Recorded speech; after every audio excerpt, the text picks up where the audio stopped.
Greetings, friends, and welcome back to another episode of Dreamscapes. Today we have Richard Kraft from Tyler, Texas. He is the host of the Men of the House podcast, exploring, I wrote this down because I have to, exploring the unfiltered truth of fatherhood, self-care, mental health, and navigating the chaos of everyday life.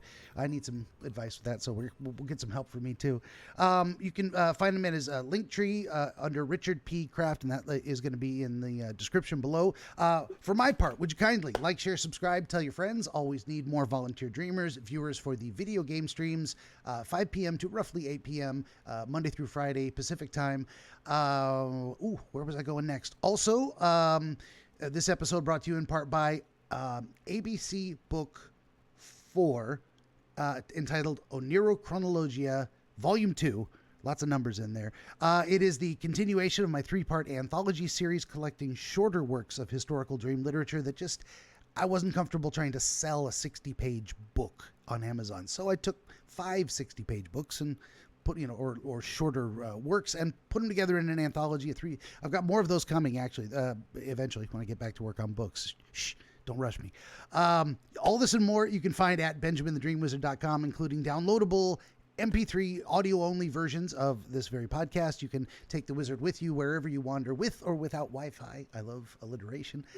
Also, if you'd head on over to BenjaminTheDreamWizard.locals.com, building a community there. That is also the exclusive place to find the recipes for the cocktails that I create for each new video game. I'm going to keep that up as long as I can. I think I'm running out of ideas. I might start needing some suggestions. That is enough out of me. Let's get back to Richard. Thank you for being here. I appreciate your time. Thank you for having me. I'm happy to be here. I appreciate your time.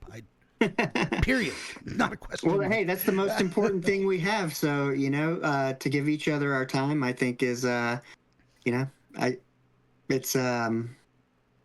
it's something I think about a lot, when I interact with people and somebody interacts with me and they take their time, that, we're exchanging the most valuable thing we can never get back. And so, try to make it count.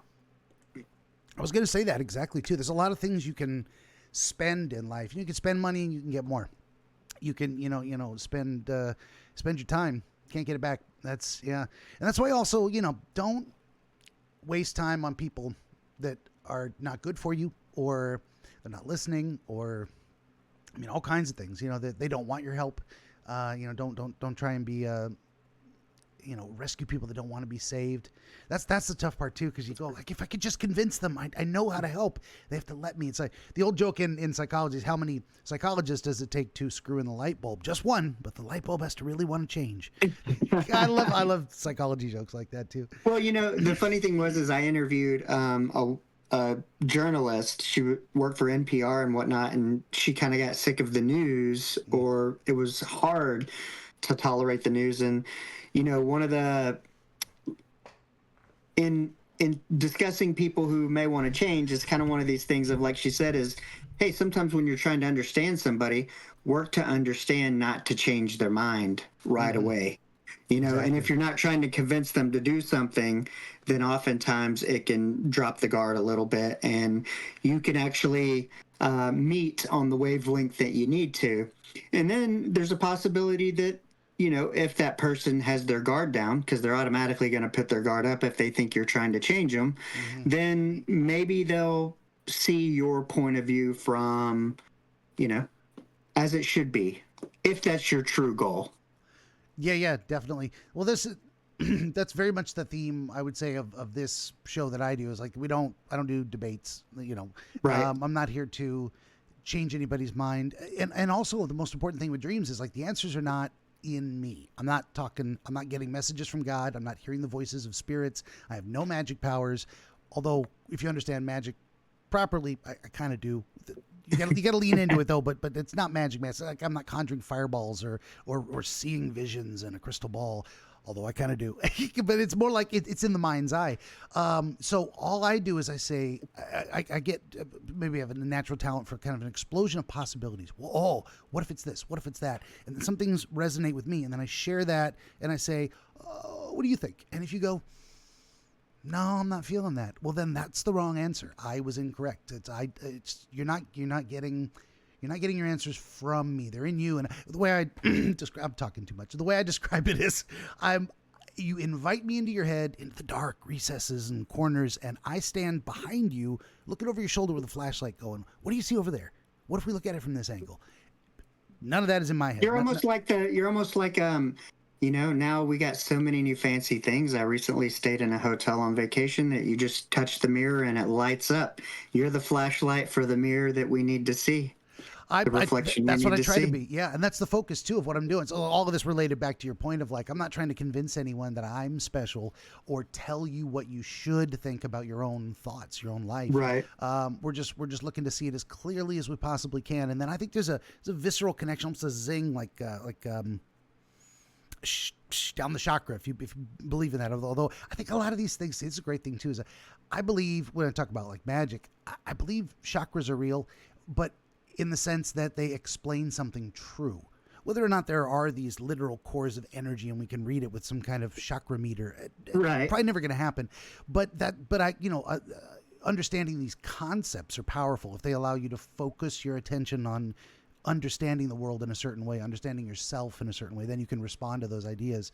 I think that's just all psychology does too. Well, it made me think of, I had this yesterday. I told you recently, so my father's been in the hospital and I've been kind of tending to that and under a lot of stress. And so I kind of was at this point where I was like, no business for yesterday at all. Zero business, no socials. I'm not checking numbers. I'm not doing anything.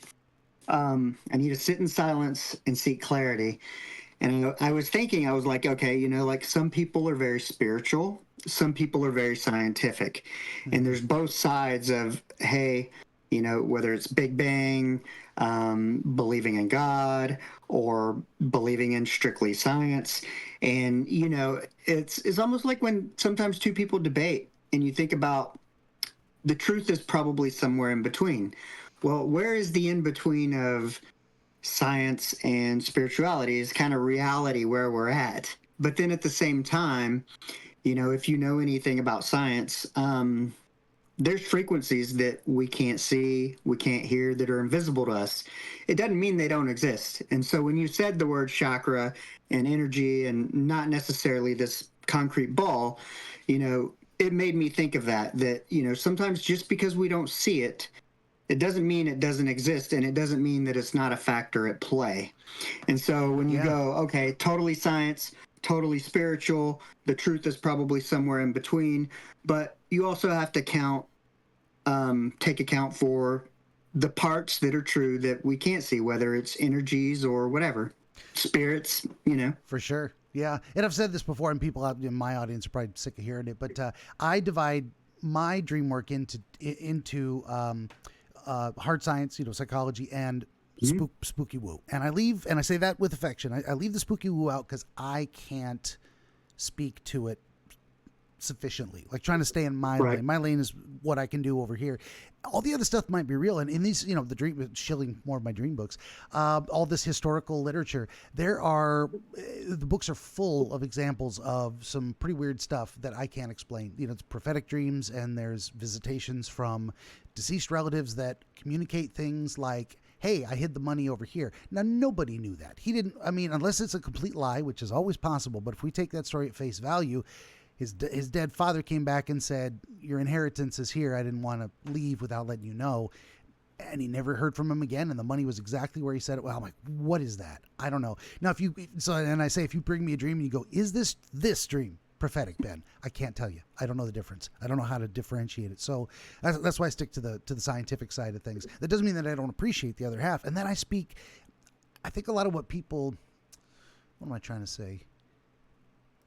Dismisses as spooky woo and magic is certain things like the idea of chakras. Now, like I said, I don't know if it's actually something we can detect with a chakra meter, but I do know that you when you hear certain devastating news, you get what people call a pit in your stomach. It's a physical, visceral sensation that's connected to our emotional state. That's real. I like to, understand metaphorical stuff. It's as real as our emotions. Now we can say emotions are, well, it's just a chemical in your brain and sensations and stuff like that. But it concepts are real. The idea of you are inside a circle or you are outside of a circle. These things cannot coexist. You cannot be both inside and outside the circle. Reality doesn't allow that. So conceptually, inside the circle is factually real. It's a real physical state of being that, now we can measure it, but that's kind of metaphorical for other stuff that we can't measure. Is like, if you can think of it, if you can conceive of a category, then that's how the like the Greeks and Romans conceived of gods, like Ares, the spirit of war and the drive to be victorious and whatnot. They thought of us as not being our emotions, but being inhabited by the spirit of external forces. And that's well, we're getting way esoteric on this stuff too, but that's how I conceive of angels and demons I was as well. thinking though, some people with hold on, let me turn on this light real quick. Take your time. I noticed I forgot one little. There we go. A little bit left. I got so distracted by the Discord, I forgot to make myself a little bit. You got remote control lighter. lighting. That's cool. One of these days, yeah. I'm gonna put up like I saw you got the light cords around the room. I always used to love to do that with just the white or blue or whatever Christmas lights.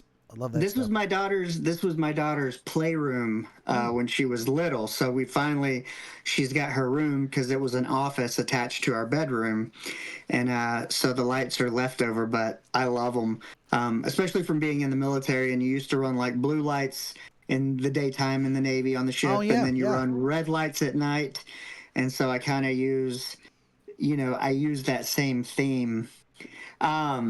But what you were saying before, I was like, it kind of reminds me of, you've heard stories or podcasts or people tell a story of something, let's say bad that has happened, and people get a feeling prior to that encounter. Like, I knew something was about to go down, whether they were attacked by an animal, a person, or something like that, or in combat.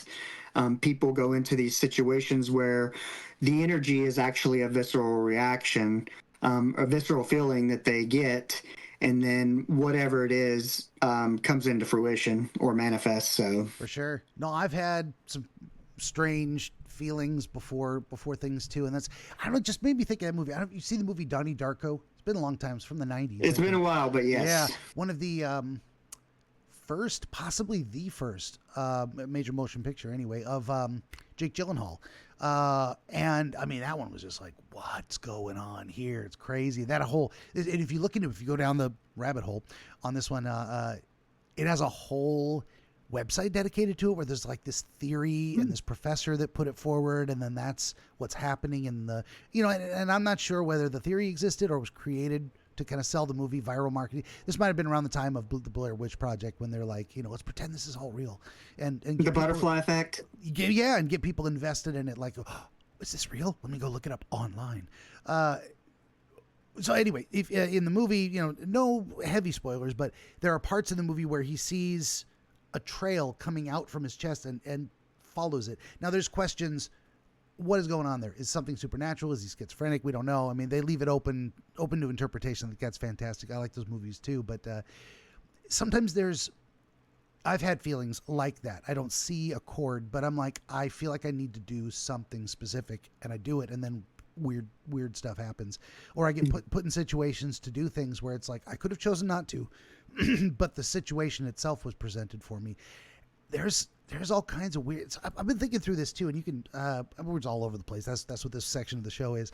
I just babble my thoughts. I've been trying to kind of Johari window, 4 square quadrants. This idea of preparation and opportunity, and how the universe kind of, so in 1 square would be, I'm not prepared and I have no opportunity. Well, that's fine. You weren't ready for it anyway. Don't worry about it. Then there's, well, I'm prepared, but there's no opportunity. That happens a lot. But then there's, I'm not prepared and there's an opportunity. Fuck me, I've missed a chance. And then there's, I'm prepared for the right opportunity. And that's kind of what we're aiming for in life. A lot of times is just to be ready to to. And then you could always look at an opportunity and say, well, I don't want to. I mean, a lot of things are not, but then I always say that just because, like with jobs, that's the most common one that people can relate to is just because somebody says yes, we'll hire you doesn't mean you have to say yes. That's true. Or People like think they feel this obligation because like oftentimes when people are looking for jobs, they're in a place of need, and that need causes them to maybe not think it through and just go, I need the job, or hey, it's a little more money and I need more money. So they jump at the opportunity as opposed to going, is it really a good opportunity? Because when you were discussing the quadrants of going, hey, I'm not ready and there's opportunity, you also have, you also, you can also shoot your shot and jump and potentially get closer to a different quadrant by, sometimes existing within the opportunity or going for it. Kind of this learn as you go is like parenthood. I don't think you're really ever ready. It's kind of like getting kicked in the balls. You just got to suck it up, and it's going to hurt and take it. That's true. I think with some opportunities, I don't know that you can be 100%. Almost like when I started a podcast, it's like you evolve and it grows and you get better and you learn more. And as you're doing that, technology and things evolve with it. And, at some point you're just looking for something that where it coincides and kind of makes sense and can, works for you. And then it kind of rises up to a level, I think. So I think, like with any kind of those four options, you're looking to try to get close to a center somewhere, to where even if you're not ready, maybe your confidence in your abilities will give you that confidence to take the leap and actually do that. So, it's not all now the one direction. Well, now the more I'm thinking about it, almost each quadrant could break down into more quadrants in terms of like, let's say you're prepared and an opportunity presents itself, but it's not good for you in a way. And what I was thinking of is,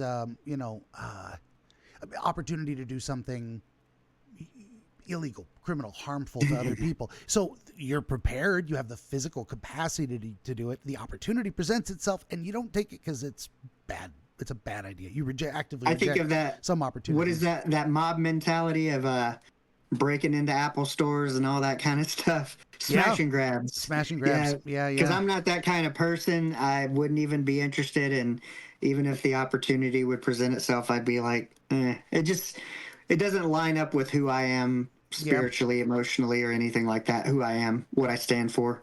Yeah.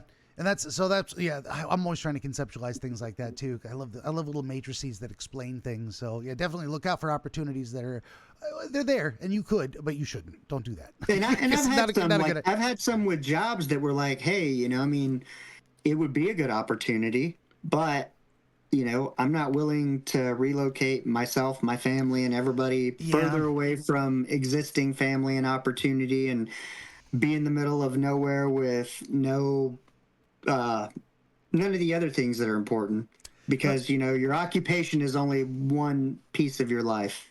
Oh, for sure. Yeah. And that brings to mind the idea of opportunity costs. Like anything you choose to do means you're not choosing to do something else. And that's with the limited time type of thing. It's why you should give your time to the right things and people, because otherwise it's wasted. Can't get it back. And it's gone for nothing. It's a tragedy, really. It's the opposite too of like, sometimes you get a good opportunity and it's fantastic, and then you outgrow it. Like now, me in the past, I've been kind of lazy. I'm like, I guess I'll just do this job until I retire. I was working inpatient psychiatry, dealing with some of the worst symptoms. Yeah, I was going to say worst patients, but the patients aren't bad. The disease is, that's ruining their life. And, so knowing when it's time to say, I've gotten everything I can from this, I don't need to stay here. Sometimes you don't want to get too comfortable and just say, well, I'll just kind of float the river, whatever. Like sometimes you got to say, I gotta paddle in a different direction. Let's take this tributary. And Yeah. it's like 5 years ago doing this, switching over to doing this. Okay, I paid my dues. I spent my time in there. I learned what I needed to, but then I couldn't do this without that either. Like I wasn't going to get here without going through that first, even though that was also very much a difficult struggle. Is like, okay, this is going to suck. It's going to be great, and it's going to be hard. Oh, I did 12 years in healthcare, and my first 6 were as a senior clerk in a level 1 trauma center working nights. And so, but I had already had a bachelor's and whatnot, and I just kind of ended up there by accident because a different department that interviewed me passed me off. But I love the job. I love the excitement. I love supporting the clinical staff. I was really good at it. But there came a point, year 5 or so, that it's like a solo job, and there's no step up. Like in RNs, you can become a charge nurse, or there's 1, 2, 3, and this and that, and certifications that allow you to do more. This was the job. No vertical, no lateral movement. My wife's like, well, why don't you go get your master's?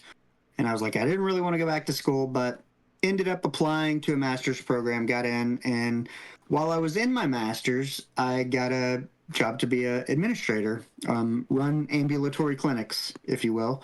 And so I took that as I was, and so that was a big spurt of growth with, relocating with a 1-year-old in a master's program, moving from doer to manager, all of it.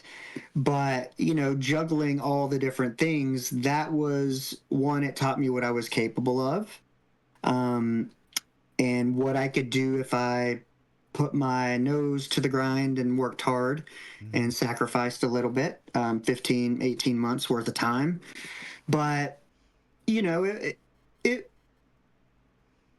not only did it let me know that, but then that was the growth. That was the growth. And then I did that for 6 years, and I got laid off during the pandemic because they shrunk management and kept people they could pay less or with less qualifications and coupled them up together. And, of course, at first I was devastated, but, I learned to use it and understand that as the blessing it was, and the opportunities it afforded me with time, because I had worked so much as an administrator, and you take calls at 2 and 4 in the morning when people call in or doctors call in and all kinds of stuff.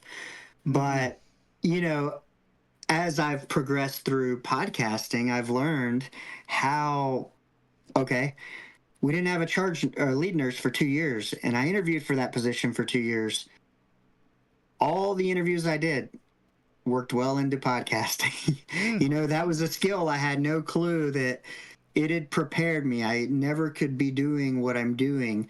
Some of the organizational skills I have, project management teams I've participated on, all this fits into when you start a podcast, you're essentially trying to become an entrepreneur, to add value, and to potentially couple and have ad partners, or to cross it over into another business. But it is down that entrepreneurial space, and, knowing about business and P&L and project management and, costs and standardized costs and things across systems and streamlining things, that, and all the interviews and talking to people who can be difficult to talk to, like higher level hospital administrators and physicians, and physicians who are hospital administrators as well. It's double trouble. So like herding cats. But it gave me so much, and once I learned to kind of be grateful for everything that it gave me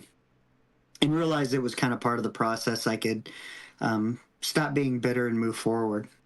For sure. Well, that's a great transition into talking about your podcast, The Men of the House. How is there a particular genesis story for that, or? Yeah. So, I'm an only child, so I need alone time, and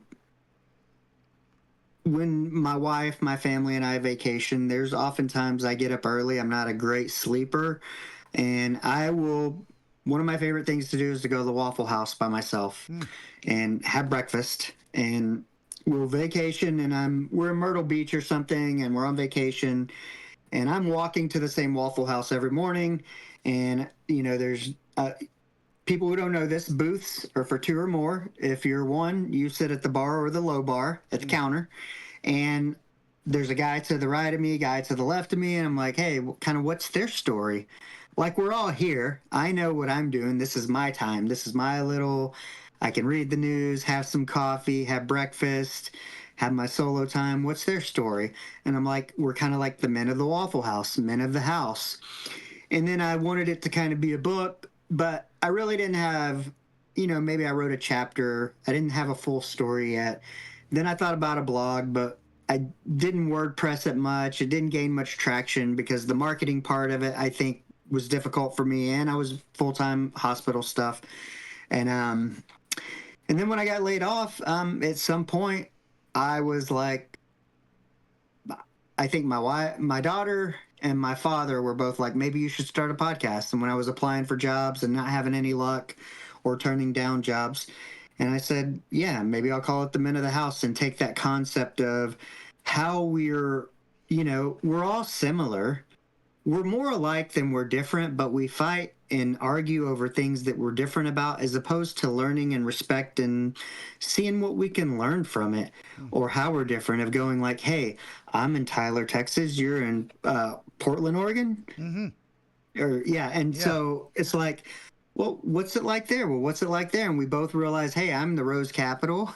And, there's synchronicities in Rose City or whatever. And it's like, but, like, hey, what kind of pizza do you got up there? What kind do you have here? What's different? And I think that we share more and we could become closer and help each other out more and just have a little more overall love and compassion in the world if we took that kind of point of view as opposed to the differences. And so, as crazy as life is, the Men of the House podcast is that it explores fatherhood.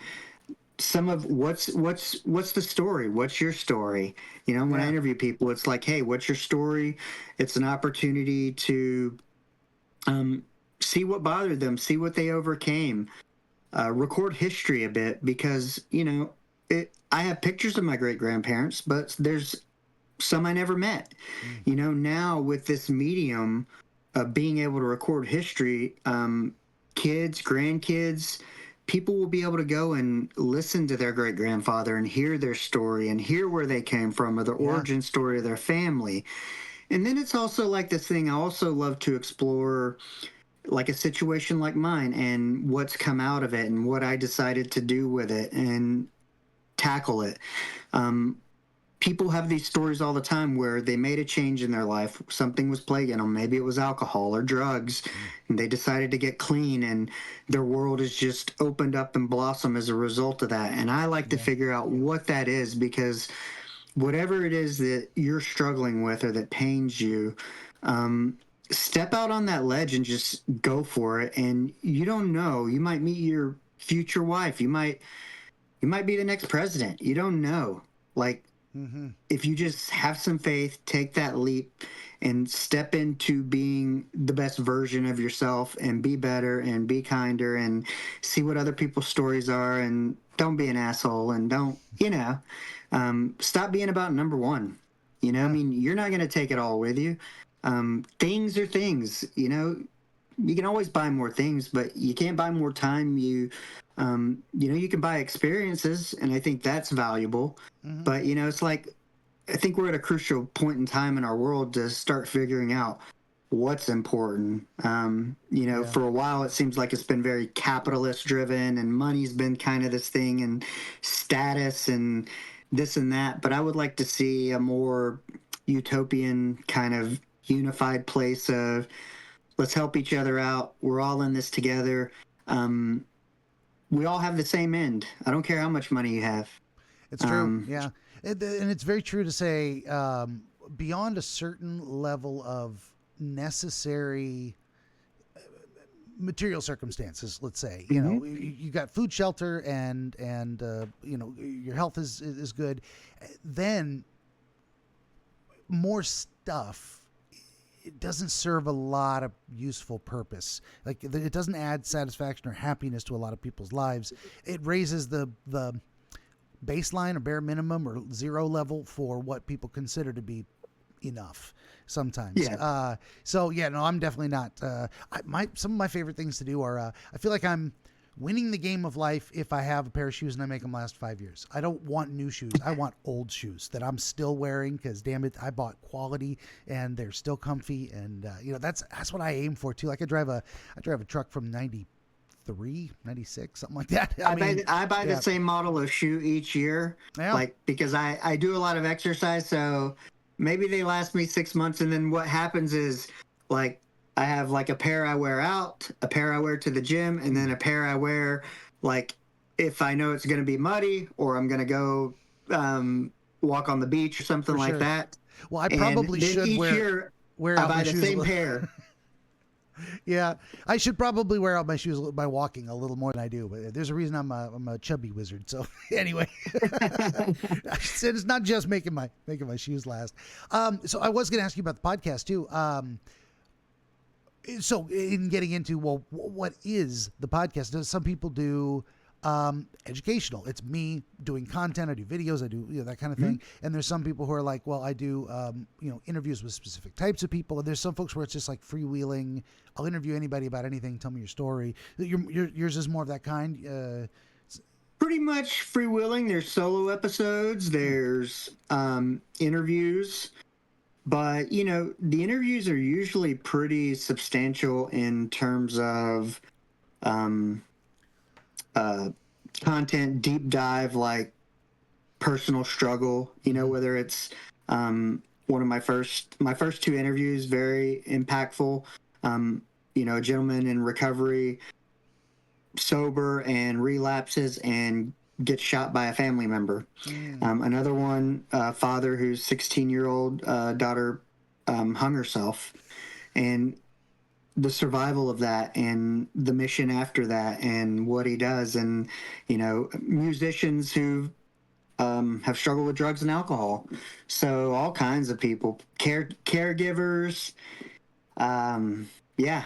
But usually it's something meaningful and how people have gotten over something and move forward, because a lot of my story, I say like I never had the story for the men of the house, whether it was a book, whatever, but I think kind of the beginning of the end of the story was being laid off, looking for, applying for 300 jobs in like 3 years, not having any real luck, and deciding I don't even want that job. Why am I applying for them? Yeah. Just start a podcast. You don't know where to start. What makes you an expert just because you listen to a lot of them? I was also doing Uber Eats at the time, and getting a lot of shit. Like, you got a master's degree and you fucking do Uber Eats. Like, okay, whatever. Yeah. Anyway, but I'm happy. I get to do what I want. I have freedom. I get to spend a lot of time with my daughter, and and it really opened up opportunity for all the time I got to spend, because I always say in the podcast, I used to say, I thought I would become a manager, a director, and a VP. And by the time my daughter graduated college, because I started this job when she was 1 and she's 10 now, going on 11. And I was like, oh, when she goes to college, I'll be financially and all that stuff secure enough to be able to be wherever she needs me to be when she needs me. If she wants to move to New York and go to college at NYU and I feel like I need to be near her, I would be in a position. But when everything happened, it's like, guess what? Really, you don't know. The time is now. I spent 6 years in a level 1 trauma center, and you do not, we all got the same end. You don't know when it is. It can be chicken today, feathers tomorrow. Your life will be changed forever, and everybody's life within your circle will be changed. And so if there's something you want to do, something you need to say, whoever you need to say it to, you just need to get over yourself and do it. And, I had that idea, and, so there were some things that, because I was taking 2 a.m. phone calls, 4 a.m., and my wife was a stay-at-home mom, like, I was checked out a little bit. I didn't put in the effort a father should put in. I wasn't the father I wanted to be. I wasn't the father I needed to be or should have been. It wasn't great. Work was stressful. I was checked out often, and really understanding that now I have this opportunity, and you just need to, and it hasn't been perfect. It's been hard. It's been because there's still that whole, there's this expectation of, well, you spent all this time getting a master's, that's what you should be doing, even if the system sucks and is broken and you hate it and it'll never be fair and you'll never be paid what you're worth, and there's always going to be, did you go to the right school? Do you know these people? Do you not know these people? That's just how it is. It's a lot like politics. I mean, people get in there and they protect their own interests. For sure. It's, and I hate it because, it all starts off as something good, to care for people. The idea is good, the execution is poor, and it all leads back to money, whether it's insurance companies, big pharma, the hospital systems themselves, the people running the hospital systems, the bonuses they get, all that stuff. Like, a good concept goes awry, almost like everything else, because it becomes about everything that it's not. But understanding that I didn't want that, your time is now, take advantage of it, and just do what you want to do now, because, now is all you got, and you don't know, and just say screw it, take the leap of faith, and do it. And, for me, July 26th, a couple weeks ago, was 1 year of the podcast. I had 59 episodes, 8 guest appearances. I made it through, and I got outlines. It kept me consistent, doing something, focused, moving forward, pointed in a direction. And, now there's other things that I look at, maybe potentially going back and writing that book, because I feel like I have the beginning of the end of the story, and coupling some other things with it. And so it's not just a podcast. There's this and there's that, and some of these ideas that came about years ago. But yeah, that's kind of where I'm at, and just navigating that, and what the podcast is, and what I encourage people to do, and the stories I love to hear, because I think we all need to hear them. And I think if there were more people, like anything, it spreads, and we could have a better world. We could, I always believe in good winning over evil. So, I'm going to just keep doing my thing and hope that, there's enough people eventually that it will catch on and good will prevail. That's my only hope. I think so too. Yeah. And I think the more people aiming to create good in the world, it multiplies in a way. It's the same thing with evil too. I mean, evil can do a lot of damage, and that also, almost like a spiritual disease, infects people person to person. You pass on these. Well, I was going to mention, like, the concept of angels and demons earlier. Is like these are the conceptual focal points we invite into us, and if your conceptual focal point is, I want to be of benefit to other people because it makes me happy, and that's my aim in dealing with other people, then that's the angel you're channeling through you. If you're look, I want to spread the most harm and misery I possibly can, well, that's the demon you're inviting into you. Sure, that you can. I've dated a few of those. Right, you can make that your focus if you want to. I wouldn't do that. I don't think it's a very good idea for you or for anybody else. In terms of like college degrees, it's an interesting question too. It's like, if you get a degree in something, do you have to be employed in that field necessarily? No, yeah, of course not. I would say, I mean, the goal is the value wasn't in that information. The value was in the process, and that's what I explain all the time. Like that with a 1-year-old, being a new leader, sacrificing nights, weekends, long days, learning all kinds of new stuff. That's the value. Yeah. It's not the information. Information is information, can be learned, forgotten, whatever. The value is in the process. For sure, yeah. And it's like, a lot of it depends on how you quantify success. Now, if it's like, I must get a job in the field related to the degree at this particular place, and you put all these benchmarks on it, forget all that. Are you able to use what you've learned to earn a living, to sustain yourself, and to give you the ability to keep living, provide for your family, share, be generous with others? If you can, if in any way use that material to produce that end, it doesn't matter what the title is. That's why I've got my bachelor's in psych, and I thought one day maybe I might hang out a shingle and get the master's, and I just thought, I'm kind of content with what I'm doing right now. And then when I considered, leaving that, I'm like, am I going to that next step? Am I going to school and doing private counseling? I'm like, that's not really what I want to do. Like the end result. So for me, there's no degree to become a wizard. Now maybe someday, maybe I'll start an actual Hogwarts ish, patent pending or with permission of J.K. Rowling. Good luck. It'll be something else. It won't be Hogwarts. It'd be the Davidson Academy or something. Who knows?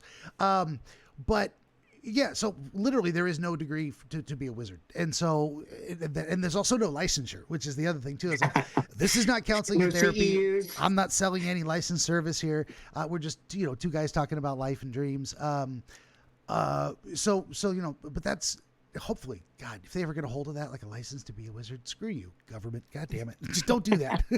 Hopefully they think it's too silly. They'd never do that. There would be a registration I'm a wizard. fee. Woo. There would be, you would have to have CEUs every 2 years to requalify, and you would have to renew your license every 2 years. It would be for the money. Again, the whole concept. Demonstrate competencies in necromancy, etc.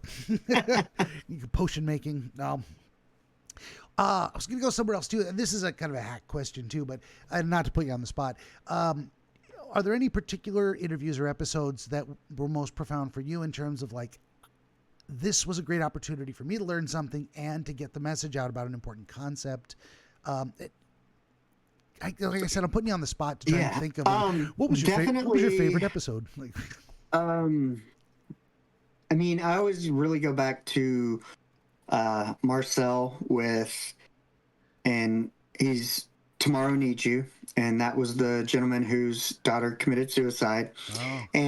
The reason it's been very impactful for me is one, kind of the way we met through TikTok, kind of just hopped in on a live with him and didn't know what he was about really. And he's like, hey, I want to be on your podcast. And we kind of connected, and, I talk to him, correspond with him pretty frequently. And he, if I have a hard time, if I'm having a tough time mentally, like he'll call me and just say, what's up, dude? What's going on? And then I think about, as a father, what anytime, any parent will know sometimes your kids can be difficult and they don't always do what you want them to do and this and that, the other. And when I'm frustrated with my child, I always say Marcel would give anything to have one more day, even if it was frustration, one more moment. And I always think about that in a lot of situations. And I think of him, and that helps me with my patience, my resolve, how I react. And I know I have a lifetime of it and to go. So I would say from something that's impacted me then and continues, and I think that will continue, would be that episode. Yeah. That's a great thing too, is a lot of things in life are about perspective, about seeing what's actually happening from the right point of view so that you can avoid frustrations that are unnecessary. And what came to mind when you were talking about that is that you're just in the general realm of parenting, the idea of avoiding power struggles with kids. It's like a huge thing. It's like, what is the purpose? What is the point? What is the end goal we're trying to get to? And the purpose is not obedience itself. Raise a good human being. Yeah. Well, let's say you want something for her that is, avoids problems and leaves her in a better place. So those are the goals. That's the actual goal. The method is almost irrelevant. Anything that gets you there within certain boundaries is a good thing. So looking at like, I want you to do this thing in a finger wagging, obedience type of way. Like the obedience to your will is not the point. That the good result is. So you can let go of this idea of, well, I don't have to try and force compliance, or just to make it for it's like letting go of that ego self type of thing. Like, this is not for you. The end result is not I have an obedient child. It's I have a child who's not hurt by something bad because I want the best for them. Not only that, accomplishes something good. When I was a leader, my thing was I used to say this often was, I, if I ask you to do, or if I ask you or tell you to do something, you'll do it because I'm your boss. Hmm. But I don't want you to do it because I'm your boss and I told you to do it. I want you to want to do it because you and I have a relationship and you trust me and we value each other. And I wouldn't ask if I didn't have to when it comes to, let's say it's working an extra day, picking up some overtime or something. Hmm. And I kind of take that same approach with my daughter. One time I was on TikTok live with Marcel and she asked me something and asked me about that. And I told her that, his 16-year-old daughter committed suicide. And do you know what that means? And I had this momentary thing of, do I tell her? Do I not? Do I lie to her? Do I shelter her? Do I? Yeah. And I think of him and I go, what's the long term? What am I trying to do here? I'm trying to build trust so that when my daughter's 16, like Marcel's daughter was, if she's having some sort of trouble, she needs to talk to me. She will feel comfortable and trust me enough to come to me, versus doing something permanent. Yeah. And that, so that's how impactful, that has been. But that's kind of the same thing is, you know, it's not about the obedience, it's about building trust, Hmm. long term trust. Yeah. Yeah, definitely. That's a good answer to that question. I hate putting people on the spot, but sometimes they have very good answers that I think are very, very good. It's like, what are you learning about yourself that's like universally applicable to others? Everything. That right? That's a huge thing to be able to share with people. Be Yeah. like, it's not just me, folks. This is it's a No, great, great, great you're going to learning have opportunity. this. Yeah, you're going to have this happen. And um, you're going to have to decide as a parent what's right for you. But I know for me, I mean, I know I'm Gen X, and there were things my parents didn't tell me to protect me, but technology was different. You had calling cards, and my parents divorced when I was overseas in the Navy, Mm. and I didn't know till I got back, and it bothered me, but it was kind of like, but and so there was trust issues, even though Uh, I was older and overseas. It doesn't mean it didn't affect me, but then I had to go back and go, well, what was true and what was not my whole life? And oh yeah. so then, well, when did this happen and why? And why didn't you tell me? And now I can't trust you. And you're supposed to be the two people I trust the most. For sure. And and then I went off the rails and made poor choices. And, luckily I'm not dead and in prison or both. Yeah. Yeah. But, the point is that all that is where my experience, the interview, everything, all of it comes together and meets at this point of, what am I trying to do? I'm trying to raise a good human being. I'm trying to build trust. I want somebody who's going to come to me, and when I'm 19 or something, I want her to trust me, and I don't want her to ever have to question whether or not I was truthful or real like I did my parents. Hmm. Yeah. So it turns out you were the kind of person who would have wanted to be notified immediately, Yeah. rather than say, because I could look at it from their perspective. Okay, why would they choose it? Assume a non-malicious cause. You're in the middle of a very tough situation, and they don't want to burden you or destabilize your ability to succeed, so they're just gonna wait to tell you. But you're like, no, no, no, no, that's bad, that's not trusting me to handle it, number one, and to tell me what's going on, because I want to know, and I can be there for you and talk to you guys too. And so different, brings to mind that idea of different strokes for different folks. Like, a lot of people have different expectations of how a relationship is supposed to work. And even the most well-meaning omission can be very unacceptable to a Well, the particular kind of after person. effects have followed me for 30 years. For sure. I'm just now, this past year, the past 6 months, I'm just now starting to figure out all this stuff through an incredible amount of self work and discomfort Mm-hmm. and asking the questions and learning this stuff. But, you know, something that happened at 18, 19 years old, that follows you around for 30 years that's kind of a big what deal. I'm trying. Yeah. Because that one thing made me make decisions and live my life in a certain way. And also, not only that, think about, okay, if I didn't trust the people who brought me into the world, what are the chances I'm going to trust corporations, people I work for?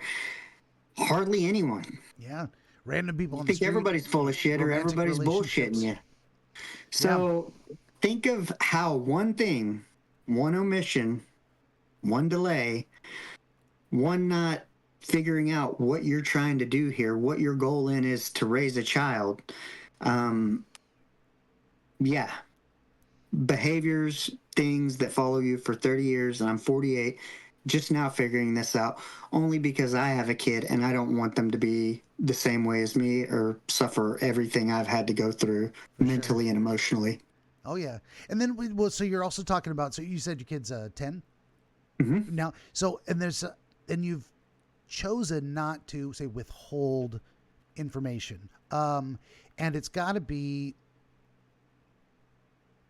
age appropriate in a Right. way, but the age appropriateness is very often in the delivery. Like let's say you've got a 6-year-old and one of their favorite older aunties, who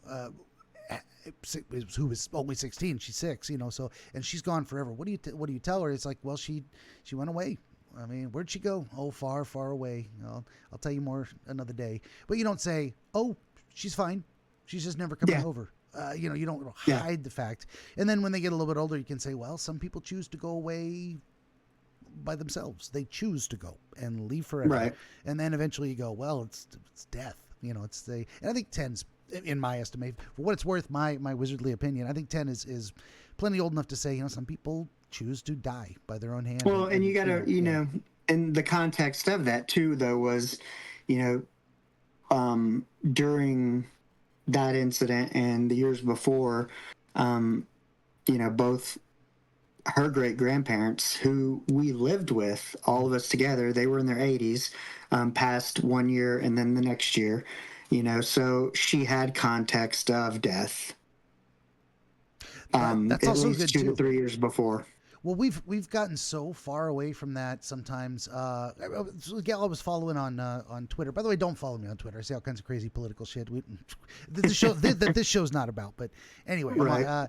one of the gals, she's like, she had to bring her mother to live with her, and her mother's declining mental health, Alzheimer's ish type of stuff, Mm-hmm. and That was us. yeah, and also basically her mother dying in the house with her own child there so that they could be, it's like, this used to be normal. We used to have generations, we had birth and death, and it was all in the house, and we got used to it. And now we've kind of outsourced so much of this. Our world's become so sanitized that we don't realize where our food comes from, both farm wise and ranch wise. You gotta, Mm-hmm. there's, that was an animal. That's how you got meat. That potato, someone had to grow it in Idaho or wherever.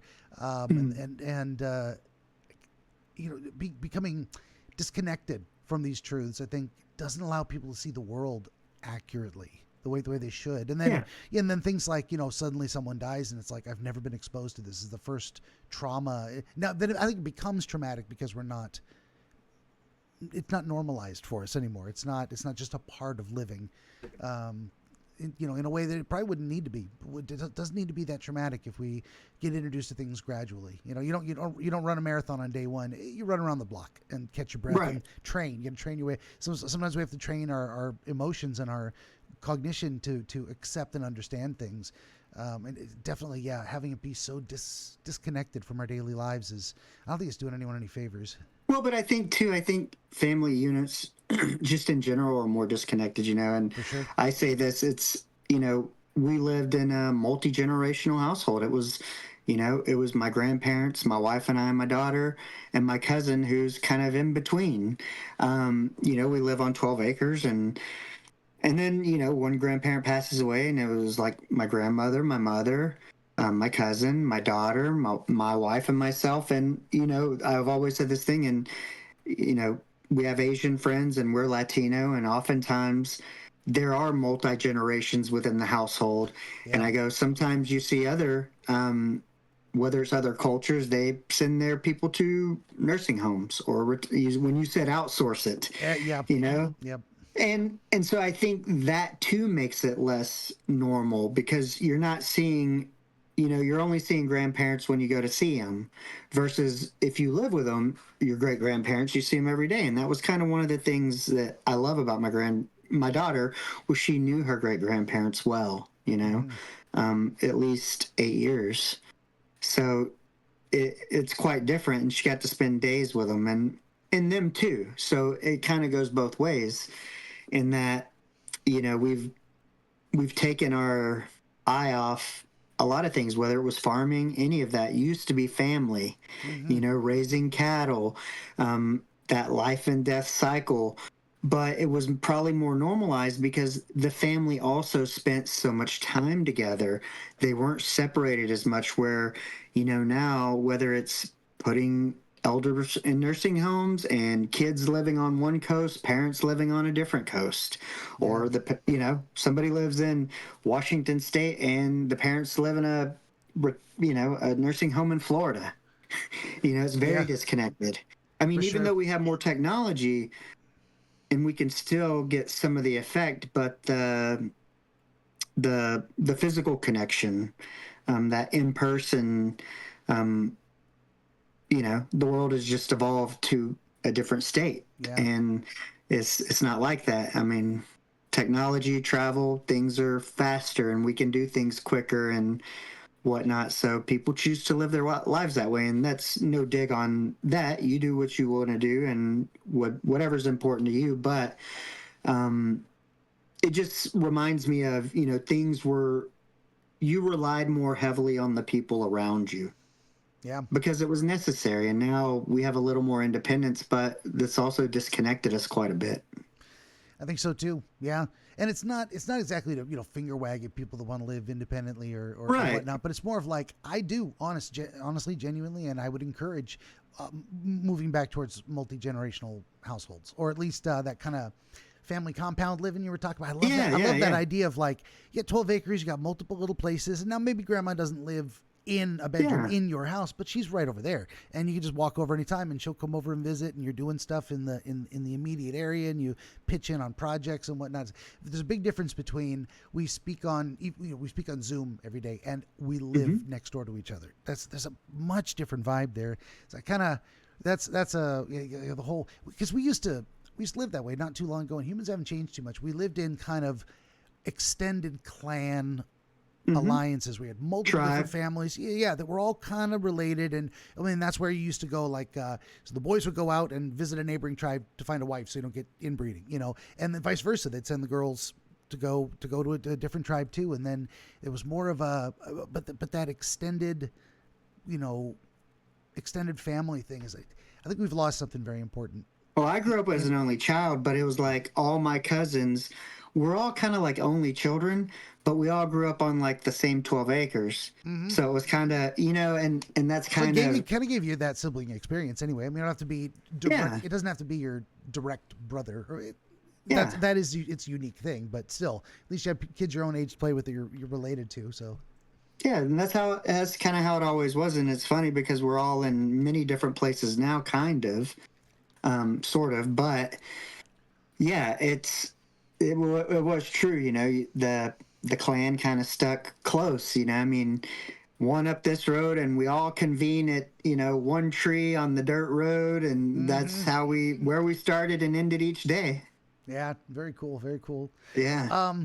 Well, I could probably keep asking you a ton of questions for forever, and we just naturally ramble on a bunch of different topics. But we're about an hour in. Do you want to switch over to the dream thing, and we'll try let's go for it. Yeah, let me write a little note here.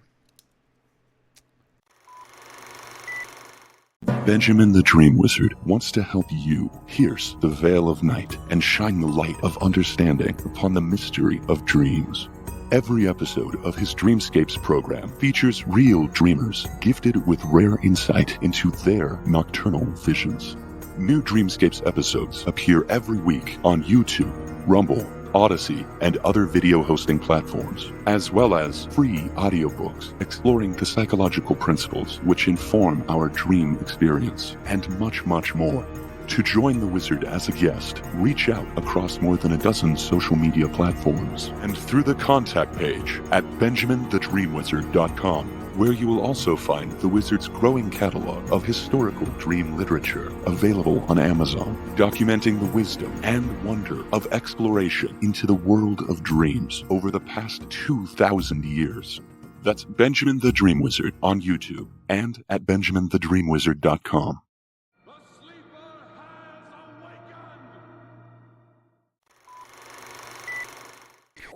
You got two podcasters rambling. That's what we do, right? That's no shortage of material here. Okay, so for the dream portion thing, as per my usual process, I'm going to shut up and listen. Our friend Richard's going to tell us his dream beginning to end, just like he experienced it, and then we're going to see what we can make of it together. So I'm ready when you are. All right, let me take a. Oh yeah. Take your time too. We can take a break. Whatever. It's yeah. We got all the time in the world. It's not super long, but it's definitely it's within kind of some of the stuff we've talked about of where does truth and things lie and science and spiritual. But let's see. I had been in the military. I had come back on scholarship to University of Florida off of active duty. I can't remember if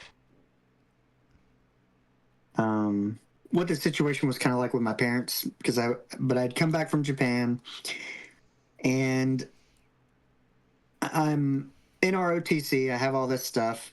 I live alone.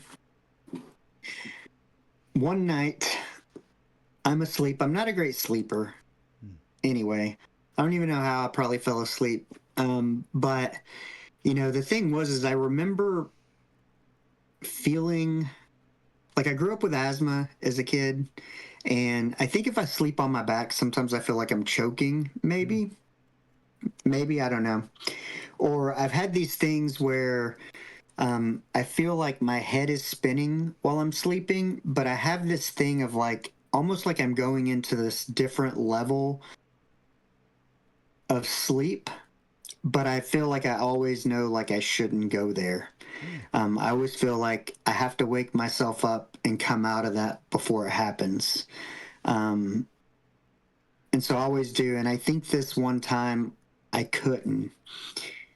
And then I feel like I'm laying on my back. I feel like I'm choking and being choked. I open my eyes, and there's what I would call like a human version of the devil, dressed in all black, choking me. I can't breathe. And then he punches me in the jaw, and I wake up. And, I don't know if I go back to sleep, but I have this friend, this girl who I'm hanging out with in ROTC, and it had kind of bothered me all morning, and I don't know what she asked me, but it prompted me to tell her about it. But the reason it was kind of profound is because, one, my jaw hurt and was swollen. And then later that day, I received a phone call from my parents, and that evening or that morning, my grandmother had passed away, my father's mom. And so I felt like I went into that state, and maybe it was my time to go, but my grandmother went instead in place of me. And that's why I was awoken, because I was the one being choked out by evil. Just making a couple notes here.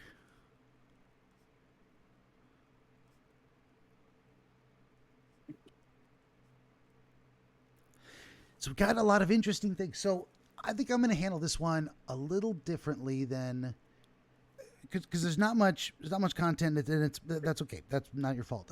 And it's very reminiscent of sleep paralysis episodes. I don't know if you've ever heard of that before. Mm-mm.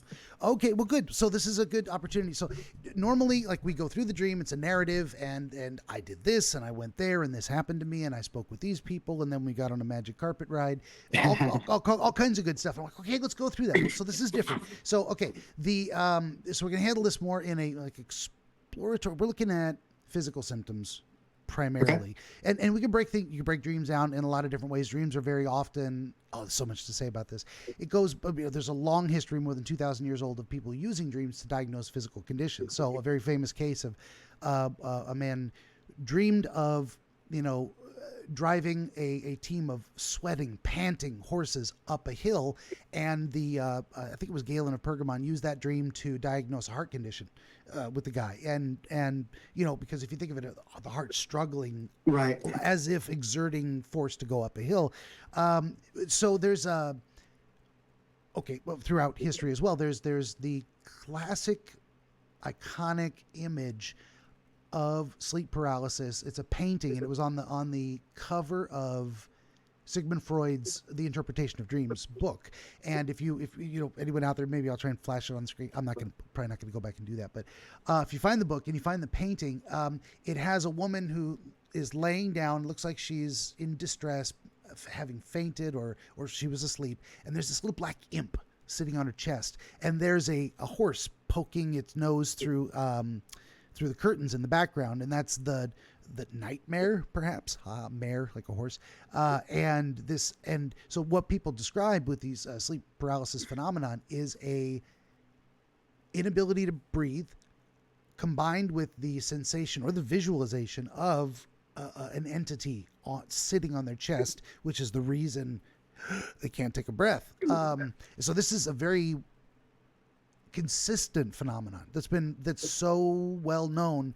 It's on the cover of Sigmund Freud's book from 1901, and the painting was from the 1700s, so it'd been known 200 years before that, and probably a lot longer too. And there's so the supernatural thing would be you got visited by the devil, and he was looking to do some harm. I can't say if that's true or not. So I'll go on the physical side and the psychological side of things. There's the explanation that seems most likely is for the sleep paralysis phenomenon is when we go to sleep, why don't we act out what we're doing in the dreams? Like we're running in the dream, we're completely still and breathing gently. Our mind is intentionally, we're designed that way. It's disconnected from the body so we don't act out our dreams. Now there's somnambulism, the sleepwalking phenomenon, where you are passed out and walking around. There's cases of, and this is fascinating too, there's cases of people getting up on the rooftop and doing cartwheels across the peak of a roof. They would never do this in real life, terrified of heights. Did it with almost supernatural skill that no one knew they were an actor. No one knew they could do a cartwheel, and here they're doing it on top of a house. Things like that, or mountain climbing, or very dangerous, very interesting situation. There was actually a famous case of a sleepwalker who shot a policeman and his horse while he was passed out, while he was sleepwalking. And they're like, oh, sure, that's a convenient excuse. But then they actually brought people who's like, oh yeah, he's done some crazy shit in his sleep. This is real. And not guilty on that count. He's like, I'm sorry, we'll keep the guns locked up when I go to bed. Works better than the Benadryl excuse. Mm-hmm. I was on Benadryl and killed my wife. Right. And these are very serious things. Like, you got to bring in a real expert to look at this and go, is this person just a shady sociopath telling stories to get out of trouble? Or is this someone with a real condition? We can document it, and we know people have killed significant others in their sleep, strangled them and almost killed them, things like that. Okay, so there's all of that. So that's one side. So then the flip side of somnambulism is the mind's awake, but it's still not connected to the body. And that's the other version of brain asleep, body awake, brain awake, body asleep. And we have our autonomic nervous system.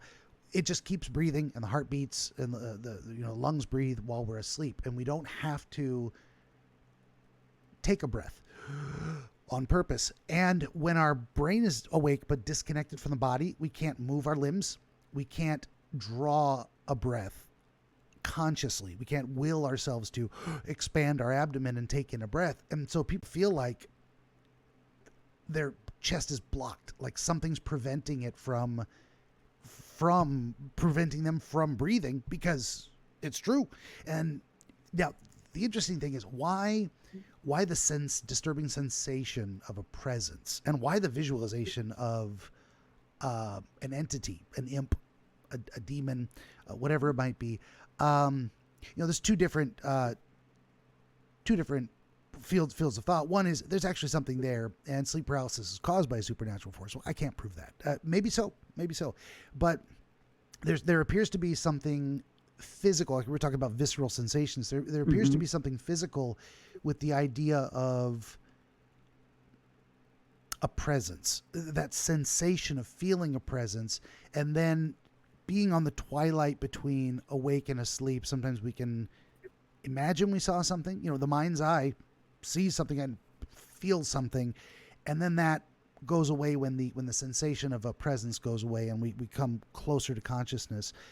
So that's what I was going to ask too about the end of that experience. Like, how did you come out of it? Like you woke up to that experience and then it faded. I woke up slowly. to when I got punched in the face. I woke up like instantly and was terror. And then stayed awake because, this was probably 95-ish. Okay. So there were no cell phones, nothing like that. No Whoop bands to record your sleep. And I just remember waking up like instantly when I got hit and being terrified and kind of not knowing the meaning of it. And it wasn't really till way later that day when I got the phone call saying, like, your grandmother passed, that I took it as that was the meaning. Gotcha. Fair enough. And there's, like I said, there's stories plenty of people having visitations of deceased relatives, of premonitions of, there's one guy who's like, he had a dream about the family dog having run down a train track, hit by a train, and then falling in a river or a pond and drowning. And he was horrified. He's like, I was the dog. I felt everything. And a little while later, come to find out, their family dog was hit by a train, knocked into the water, and drowned. And they got the body back. And it's like, he told the family about that dream in the morning before they found the dog, like 2 days later. How do you explain that? I can't explain that shit. Now, like I said, you could just say, oh, that's completely fabricated. Maybe so. I read words in a book. What is it? But if we take it at face value, if we assume people are not lying, that's just bizarre. So I couldn't say that it isn't related to, and it may be both at the same time. Sometimes, like, there may be something supernatural going on that I can't define, and some of the physical processes I'm describing are also true, and they're working together. Maybe I'm putting together theories. Yeah. I don't know where to go. So with sleep paralysis, what actually happens with? What is sleep paralysis? Because I've never heard of it. Yeah, it's where you basically wake up and your body's paralyzed because it's still disconnected from your conscious willful motion. It's still on the auto. It's still in that disconnect mode where you're running in your sleep. You're not running in real life. And then sometimes if you're running in your sleep and you're running in real life, then that's somnambulation, sleepwalking. And sometimes that disconnect, the physical disconnect that shuts down the body and stops it from moving in sleep, that persists longer than being asleep. So you come into that, I'm awake now, but I can't move. I'm paralyzed. Well, you're not really, you are, but you aren't. You're disconnected. Now, how to reconnect it usually just fades on its own after a minute or two. It's very temporary. It's almost like you lay on your elbow wrong and you wake up and your fingers are numb. You just shake it out and it goes away. Now, that's the other thing I was going to say too, is there's other physical explanations. Okay, so I'll give you an example. There's one guy who he had a dream that he heard this horrible, loud buzzing, like almost as loud as like an airplane or something, like a propeller or something like that. And he looked down at his hand, and there was this giant lobster-like insect, and it was stinging his hand. And he woke up, and he had a mosquito bite. right there on his hand. So this physical sensations that we experience during sleep sometimes make it into our dreams. Another guy conducted some famous experiments. They're like mentioned in almost every one of the books I've got for sale. He had his research staff conduct these experiments on him. They would whisper words into his ear when they were sure he was asleep. They would tickle his nose with a feather, and he reported all these different effects from this stimuli being applied.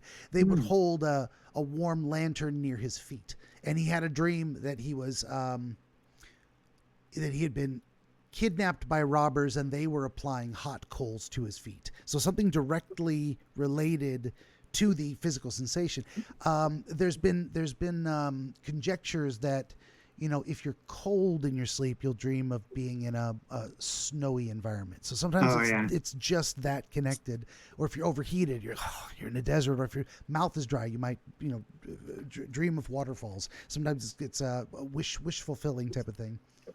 Yeah, that was my thing. I was like, I wonder, you know, why my jaw hurt that day, and you know, did I hit myself? Was I thrashing around? Was I trying to wake myself up, like feeling like I was in a head spin and hit myself or something? I don't know. Yeah. Well, but you know, the weird thing was I woke up on my back, and I'm not really a back sleeper. I'm a side sleeper. I don't like being on my back. Yeah. Yeah. I always feel like I'm going to choke. So that's the other thing too. Is like, as you were describing these things, there were specific potential physical symptomology that I thought could provide at least some explanation. And that's, you know, when you're doing the dream work thing too, it's very important to differentiate between those type of things, because I don't want to give you a bad answer. I don't want to give you answers at all. I want to draw them out usually, but right. But also, you know, failing to account for some of these things. Like, I'm trying to get better at asking about people's emotional state and whatnot. Or did they see color? Sometimes those are meaningful. And if they don't mention those things, sometimes I forget to ask. But when they do, I'm like, God, thanks for saying that. That's very important. The other odd thing about it, which I think made it even stranger, was, you know, sometimes when you dream, you're dreaming you're in a different location. The thing is the dream I had when I was being choked in the actual bed that I was laying in. For sure. Yeah. And I think it's this, I mean, from my experience, to the best of my understanding, it seems like you were in that, there's a twilight realm, and it's not, you know, it's not magical necessarily. Well, it's all magic, but it's a very real physical condition of not unconscious and not fully conscious. There's a transitional period that we don't understand, and it's been referred to as, you know, the twilight, you know, between dusk and dawn, that kind of thing. That makes a lot of sense to me. And there's a lot of weird experiences we can have in there. Usually we're not as aware of it. I mean, what is it? When we wake up in the morning, okay, number one, we never remember falling asleep. Like, the moment you fall asleep, no one can ever remember that. It's almost, and it's been theorized, and I think this is a great way to conceptualize it. It's as if sleep requires inattention. You have to let your mind wander. You have to stop. I almost, because I'm a poor sleeper. Yeah. I almost, you know, my wife gets mad because I kind of like the TV on, because listening to ridiculousness, or I listen to a podcast sometimes. Me too. And they say people with overactive brains, having something else to divert their attention. Yes. Puts it at ease, and then I wake up and the headphones are under the pillow or something like that. For sure. Yeah, no. And that's people have, you know, throughout the years we've been theorizing, well, what the hell is sleep? And you go back far enough and be, well, that's when your soul leaves your body and travels over the hill and sees magical things. This is the tribal understanding from, you know, thousands of years ago. Yeah. But then you get into the more scientific age, and they're talking about, like, physically, biologically, what is happening. So, like, okay, your temperature drops and your breathing slows, and all of these different things they're measuring, and you sweat less or more depending on the person. But what is actually happening, say, psychologically, and the theory that makes the most sense to me is that, yeah, exactly as you're saying, that the process of falling to sleep requires not concentrating, actively focusing on something immediate in the physical environment, including your own thoughts. And if as far as sleep hygiene goes, do what you got to do. If you need headphones and a podcast, I do it every night. And I never remember, like, this is a great way to test it too. I'm running these experiments on myself, what works and what not. What's the last thing I remember on the podcast? And Yep. And it's weird trying to find that spot. I'm like, have I heard this before? I'm not sure. And then after a while you go, okay, this is all new. But there's like a half an hour zone where it's like, I don't know if I remember this or not. Some of it sounds familiar and some of it doesn't. And that's good. That's like that you're letting yourself zone out. So that's kind of the psychological process that appears to be, that sleep is lack of attention. We call it being unconscious as opposed to conscious. So what does it mean? Well, it means lack of consciousness. Okay, well, what does that mean? Who knows? We're still trying with you, right? It's all in our heads, and we can see physical signs of it, and we can notice brainwave pattern changes, but it's like, what is it really? That's the magic shit. We don't know what it is. Why do certain things bubble up from the unconscious and other things don't? I can only guess that some things are more relevant or some things were connected to recent experiences. We try and find logical things, but we don't know if something else is also pushing it. Is it God? Is it your deceased relative? Is it the spirit of your ancestors trying to help you grow as a person, introducing these ideas in your? Who knows? It's all. Well, all like possible. Saying, I think I'd mentioned before too. Like, I'd had instances where, doing end of month reconciliation for a business, and you got to account for all your money, and you're like, oh, I'm missing 47 cents, and you have to look through every day, every transaction. You spend 8 hours or something doing it, you can't find it. You go to dream almost like obsessed with it, and then you're like, and then once you shut down your brain, I would wake up and be like excited and go back to the office, and it would almost tell me where I needed to look, and I would find it.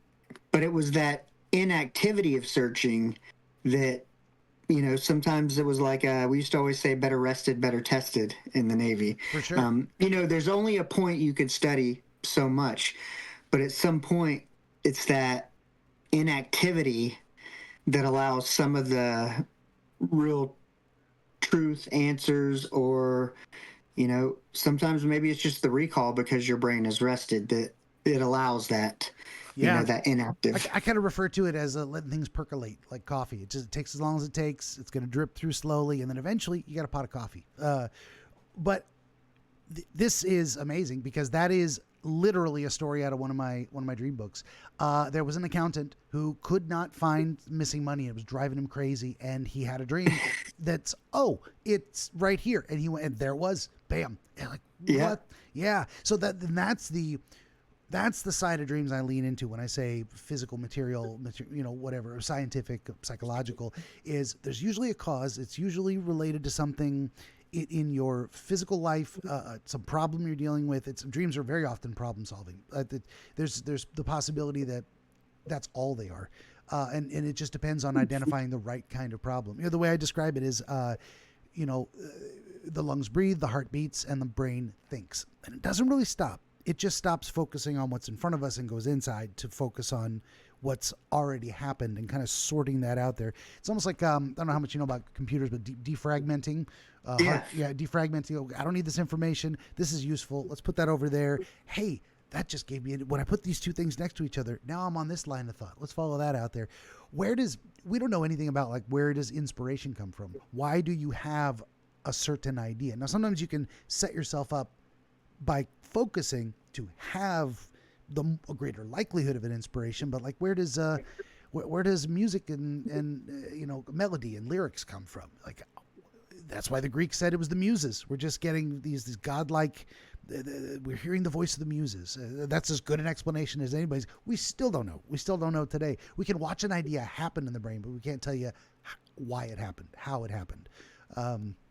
It's crazy. Okay, but we're going somewhere with all that. There's two other physical conditions that might be contributing to this. So number one, you could have had a brief episode of sleep paralysis, but why the choking feeling? Now that can be related to the breathing, but it can also be related to, have you ever been assessed for sleep apnea? Do you? No. I used to manage a clinic that did sleep studies took sleeping medication because I'm a poor sleeper and never did a sleep study. Yeah. Has your wife told you you'd snore a lot or stop breathing in your sleep? Actually, only when I drank, and I quit drinking over a year ago. Okay. But when I would drink, definitely snore. And doctor said, well, your bottom jaw and stuff are relaxed too. But I think sometimes I snore. Sometimes. Okay. Yeah, because I've got sleep apnea, so that would be one indication of if your mouth was hanging open and you were the soft palate relaxed and your tongue was blocking your windpipe, you'd be like, Yeah. and that's what wakes people up, and then they roll over or something. And that's why you get poor night's sleep. You end up on your back 99, 90, whatever percent. I'm pulling that out of my ass. But the vast majority of problems with breathing and sleep apnea is people lying on their backs. And so having a pillow to, sleep in the rescue position, I call it, with pillows tucked between your legs. That's how I go to sleep every night. I don't wake up. Man, I've adopted sleeping on my stomach. I herniated my neck once, and the only way I could get comfortable was sleeping on my side with my chin here to keep like my neck level. Okay, yeah. And it would kind of stretch the shoulder and the neck and feel good. Sure. And my lower back too. And I've developed this sleeping on my stomach, but I'm trying to get away from it because I feel like it's probably terrible for alignment. Might be. That's hard to tell. Yeah, I'm not. But then you also switch, so you even it out. You're like you switch through the night, and I don't think it's a constant, but I notice sometimes I'm more comfortable that way, and I feel like it's alarming because I feel like I'm going to put my spine all out of whack. Yeah, and I would say consult the doctor. I am a wizard. I am not a doctor, so that I don't know. I don't know quite what's healthy for. I'm not going to give anyone neck advice. Certainly, it's like don't listen to me. So sleep apnea could be one thing that contributes to that, but it's also two different conditions. And the third thing that came to mind was the idea of grinding. I mean, has a dentist ever told you grind your teeth in your sleep or clench your jaw? Not necessarily, but before I went to Japan, so this was after Japan, there was this period in A school where I had this tooth pain, and essentially one of the doctors, they'd filled something, they forgot to put something, the filling cracked or whatever.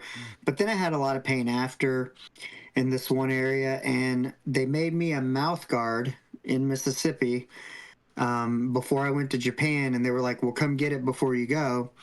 And when I went to go get it, it was warped, so I never got it. But, they're like, just wait till you get to Japan. And then the tooth pain and everything went away.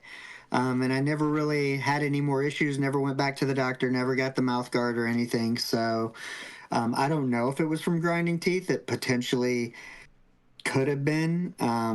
But yeah, I was running more solo those days, or, didn't have a steady girlfriend to tell me if I was grinding teeth. Gotcha. Fair enough. And so there's a lot of different things that could be. I mean, grinding teeth is usually, it's stress related. What am I trying to say about this? It can lead to cramping in the jaw muscle. And sometimes cramping in the jaw muscle radiates pain as if a punch. So this is a potential alternative explanation. It could be something like that. I mean, when you originally told me, you didn't say, oh, by the way, I had tooth pain, therefore my jaw hurt. It was like, no, I felt like I got hit. And sometimes that soreness from a cramped jaw, even if it's after the jaw is unclamped, because it would be an interesting phenomenon to say you're grinding your teeth, which means your mouth has to be shut, and your mouth is relaxed and open and the soft palate is blocking your breathing. Those seem contradictory. So it would have to be like if we followed a sequence of events that said you might have been grinding your teeth or having jaw clenching, and then it released and it was just a little sore, and then you had the soft palate clogging, and then that led you towards waking up, but in a sleep paralysis way where you had this like perfect storm. And then what happened was there's this blending of time. Well, I've never had one, but there's also the possibility of, I don't think I've ever had one, but I've considered it when I get that spinny head feeling and I feel like I have to wake myself up, is a seizure. Would a I hadn't seizure considered cause that. the Yeah. jaw clenching, Could be. that feeling in the head, and then potentially blocking your airway? Yeah, all of those things could have related to it. And then what I was saying too is that there's a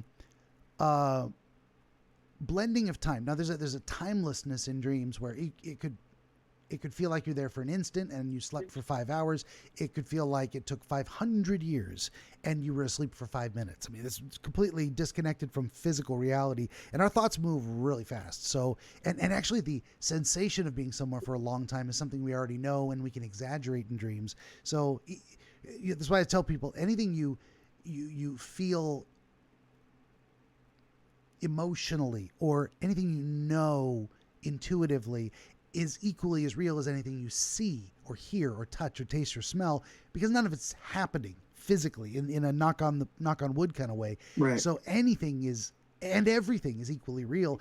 The most bizarre thing about it, this is just, I'm getting way into all these stories from the dream books of like, we almost never question dreams. We always seem to accept them as, now unless you're a lucid dreamer, but we accept them as real as like, well, of course I'm flying. Why would I not be flying? I fly all the time. It never all the most bizarre stuff doesn't phase us. Certainly not in a way where we go, this is impossible, I must be dreaming. Now that, like I said, the lucid dreaming type of people, they get that feeling.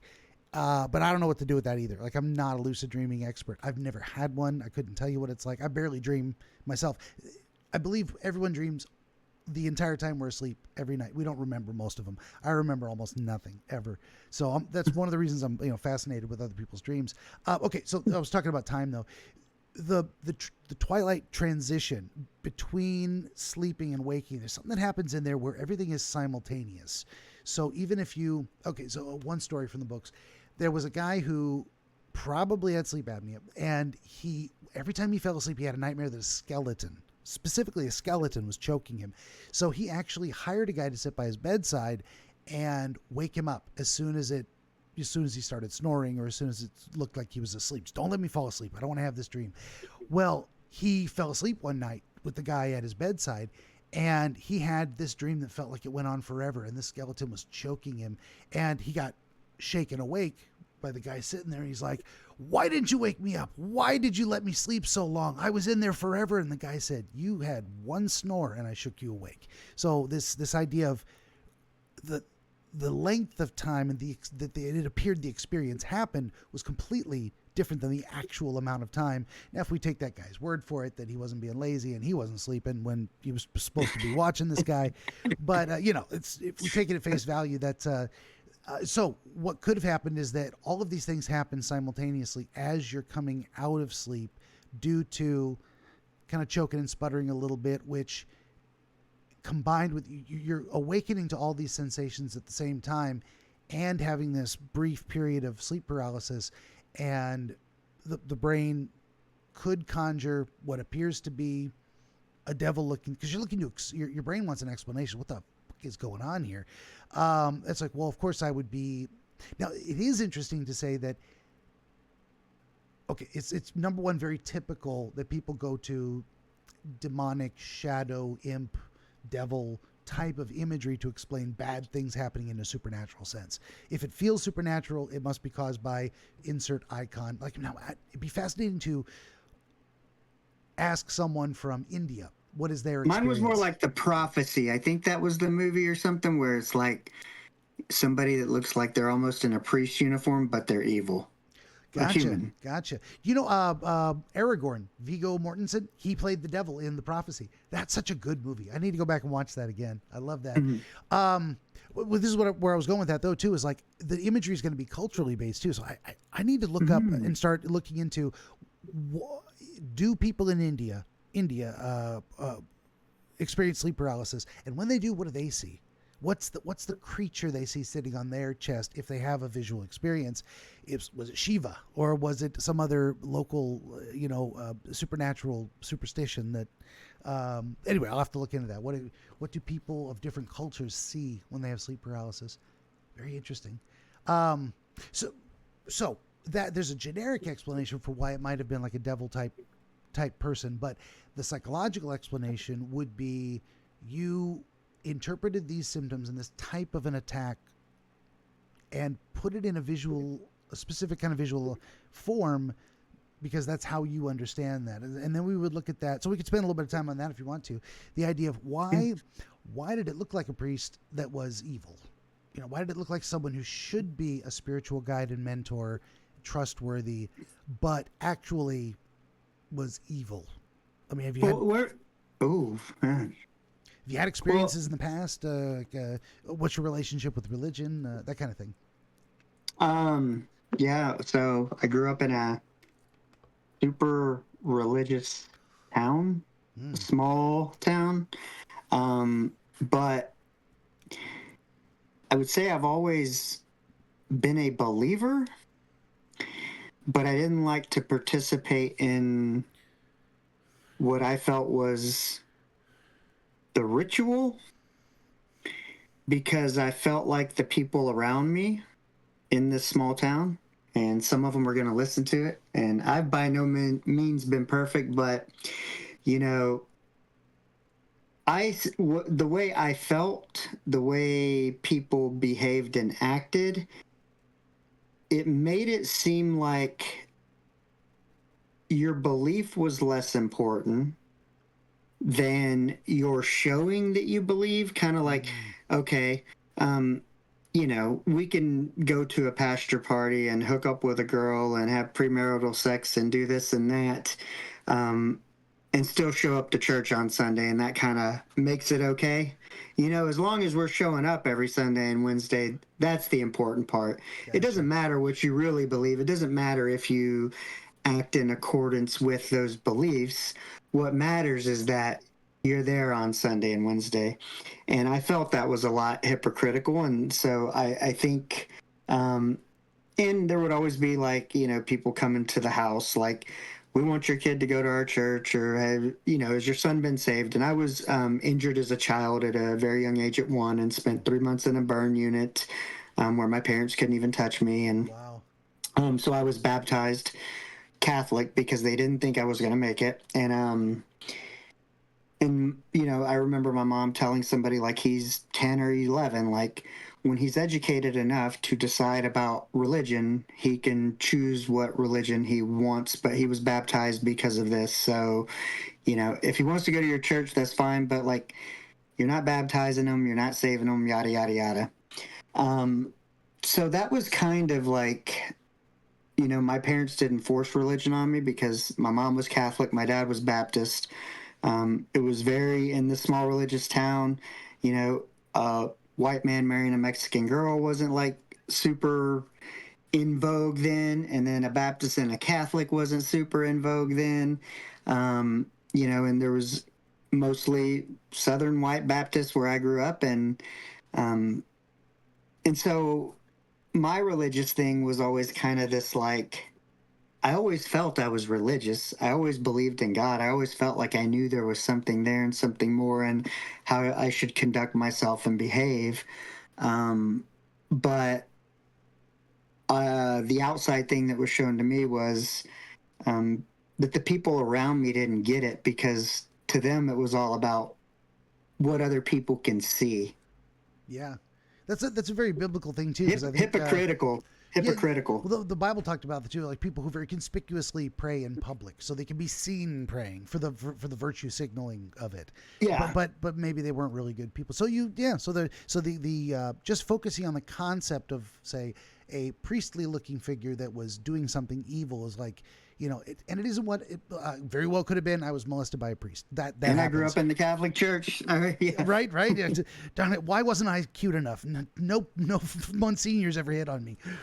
That's a terrible joke. Right. Not to. I apologize to everyone who was ever molested ever. I have no filter, and me either. Yeah, I laugh at everything because. But that's. But that exactly, I mean, I wasn't raised, I was baptized Catholic, but my parents never made me do the whole catechism and whatever. Yeah. All that is confirmation, because, they never really intended to. It was more a decision about me making my own decision about religion when I could fully understand it. Well, it was also your mom being Catholic at a very young age, like, my baby's going to die, I don't want him to go to limbo or whatever. Okay, baptized. Yeah. That's fine. For her sake. Well, for yours. on her behalf. So looking at it from that perspective of like, it very well could have been a very specific image of being abused by a particular person. Therefore, this image comes in there. And what it is like, it isn't like that isn't real. I was burned by the babysitter. So, I mean, maybe shit. that very well could have been. You know, like she left me in a tub or something, and I guess went to answer the phone, and the other kids either poured ammonia or bleach into the hot water. Oh shit! Is what the story they got, but we don't. Nobody really knows. Yeah. But you know, the thing is could it be a confidant, somebody who's supposed to be caring for you? Something like that happens, and you know, trust and hypocrisy seem to be the theme. Yeah, for sure. And that's what we look at. So if there was like, that's what I was going to say, we rule out, okay, is this a specific experience? And then we start looking at the broader themes of like, and what it is like, because you're waking up to this experience of, you know, it feels like my jaw's been hit and I feel like I'm being choked and I can't, you know, move my body or defend myself. What the hell is going on here? Then you start looking for, I mean, it's very natural maybe in that moment to have fleeting thoughts of, holy shit, am I dying? And if that were the case, or am I being, you know, attacked? If that were the case, what is your brain saying about what you think is a likely source of something that would cause you harm? And it gives you this image that's like, this is a vector of attack is kind of a way I'm saying it, but that's what I'm trying to describe is, you know, where you think is most the trouble or the danger is most likely to come from is what's going to come to your mind is, you know, and so it's religiously connected to people who are not living, they're not walking the talk. They're not living the life they should. They're doing harm with this exterior angelic image projected. One thing I was going to ask you too is like, did you change anything in your life after this dream happened? I mean, it sounds like it's stuck with you to the point that you can tell the story 30 some odd years later. Did it have an impact in your life as far as you can tell, like, looking back on it? Did you make any changes or? No, but as we talk about it, you know, I would say, you know, probably, you know, I described growing up believing, but hating the hypocrisy. I was very much at a conflict point in my life at that time because, like, you know, I'd done something kind of way out of character for me and bad and something I didn't feel like I could kind of be forgiven for at a certain point in that time. And so there was that, and I don't know if that was near the time where, I can't remember if my parents had split yet or not. But I had also, you know, come off of active duty to go into an officer program, and I didn't really want to. And at that time, I know I was fighting with myself of, you know, I wanted to stay in Japan. I didn't really want to come back. I didn't really want to go to college. I was having a good time just doing what I was doing, being. And, you know, my dad was very much like, you need to go to school. Like, your body's going to give out before your brain. You know, we worked too hard for this because, you know, I had applied for scholarships and stuff just to, because the expectation is I would go to college, but I didn't really want to. And, you know, even though I was stationed in Japan, I could not say no. Like, this, I'm 19. I want to do what I want to do. I don't want to go to college. I want to stay here. And I couldn't do that. And so I was, you know, but I was there doing it. And I think I was enjoying it some. Maybe I had accepted it a little bit. But deep down, I knew, like, it wasn't really what I had wanted. Like, you know, I would say whether it's woman or man, they're going to have a point in their life when they're going to have to tell their mom or their dad, no, like, I don't want to do what you think I should do. I want to do what I feel is right. And I still hadn't reached that point. I started at that time. 2 years old. No, running away and doing things. I got into so much trouble. I was always a people pleaser, though, you know, and because I got praised, like when I got good grades or this or that, and I would always be a people pleaser, and you know that I couldn't say no.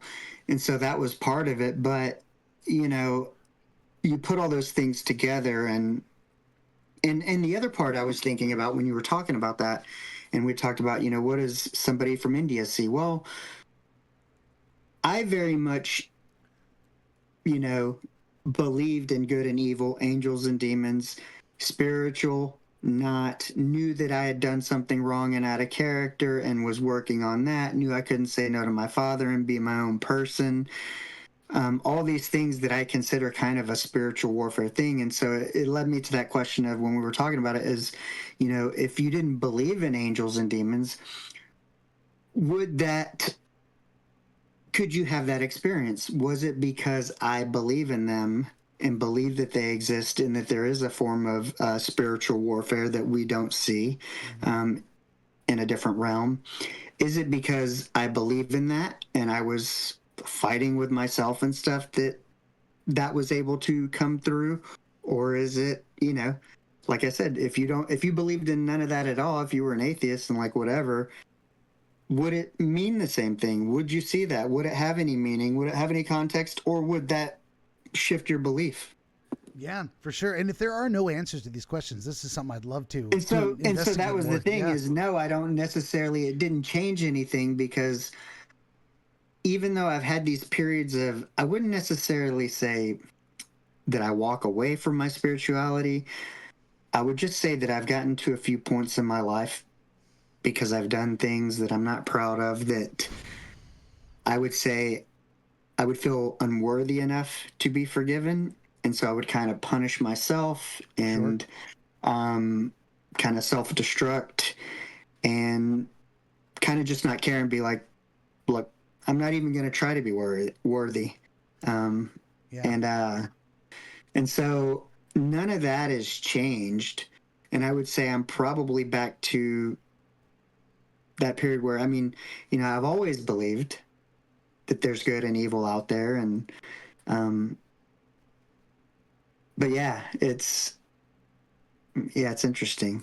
I don't know. For sure. Yeah, no, these are all great questions too. And actually I wanted to mention, you know, like say the difference between you and I in terms of, it's, people usually use people pleasing as a little bit derogatory or self-deprecating in that way. Well, I mean, I could also say, in I was a little, you know, rambunctious, willful, a little shit, you know, disrespectful. There's lots of different ways to characterize it. But what we're talking about is actually what appears to be the inborn personality type, our temperament on the agreeableness axis. And there's people who they just love harmony more, and there's some people who love discord a little bit more. They love a little more chaos, a little more friction, and sometimes it takes highly disagreeable people to get things done, but then they don't play well with others, and it takes highly agreeable people to work in a group, but then they have a hard time going against the group. So it's not like one is superior to the other. It's a very, you know,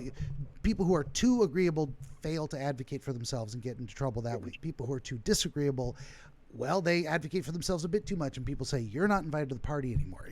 So there's upsides and downsides to both.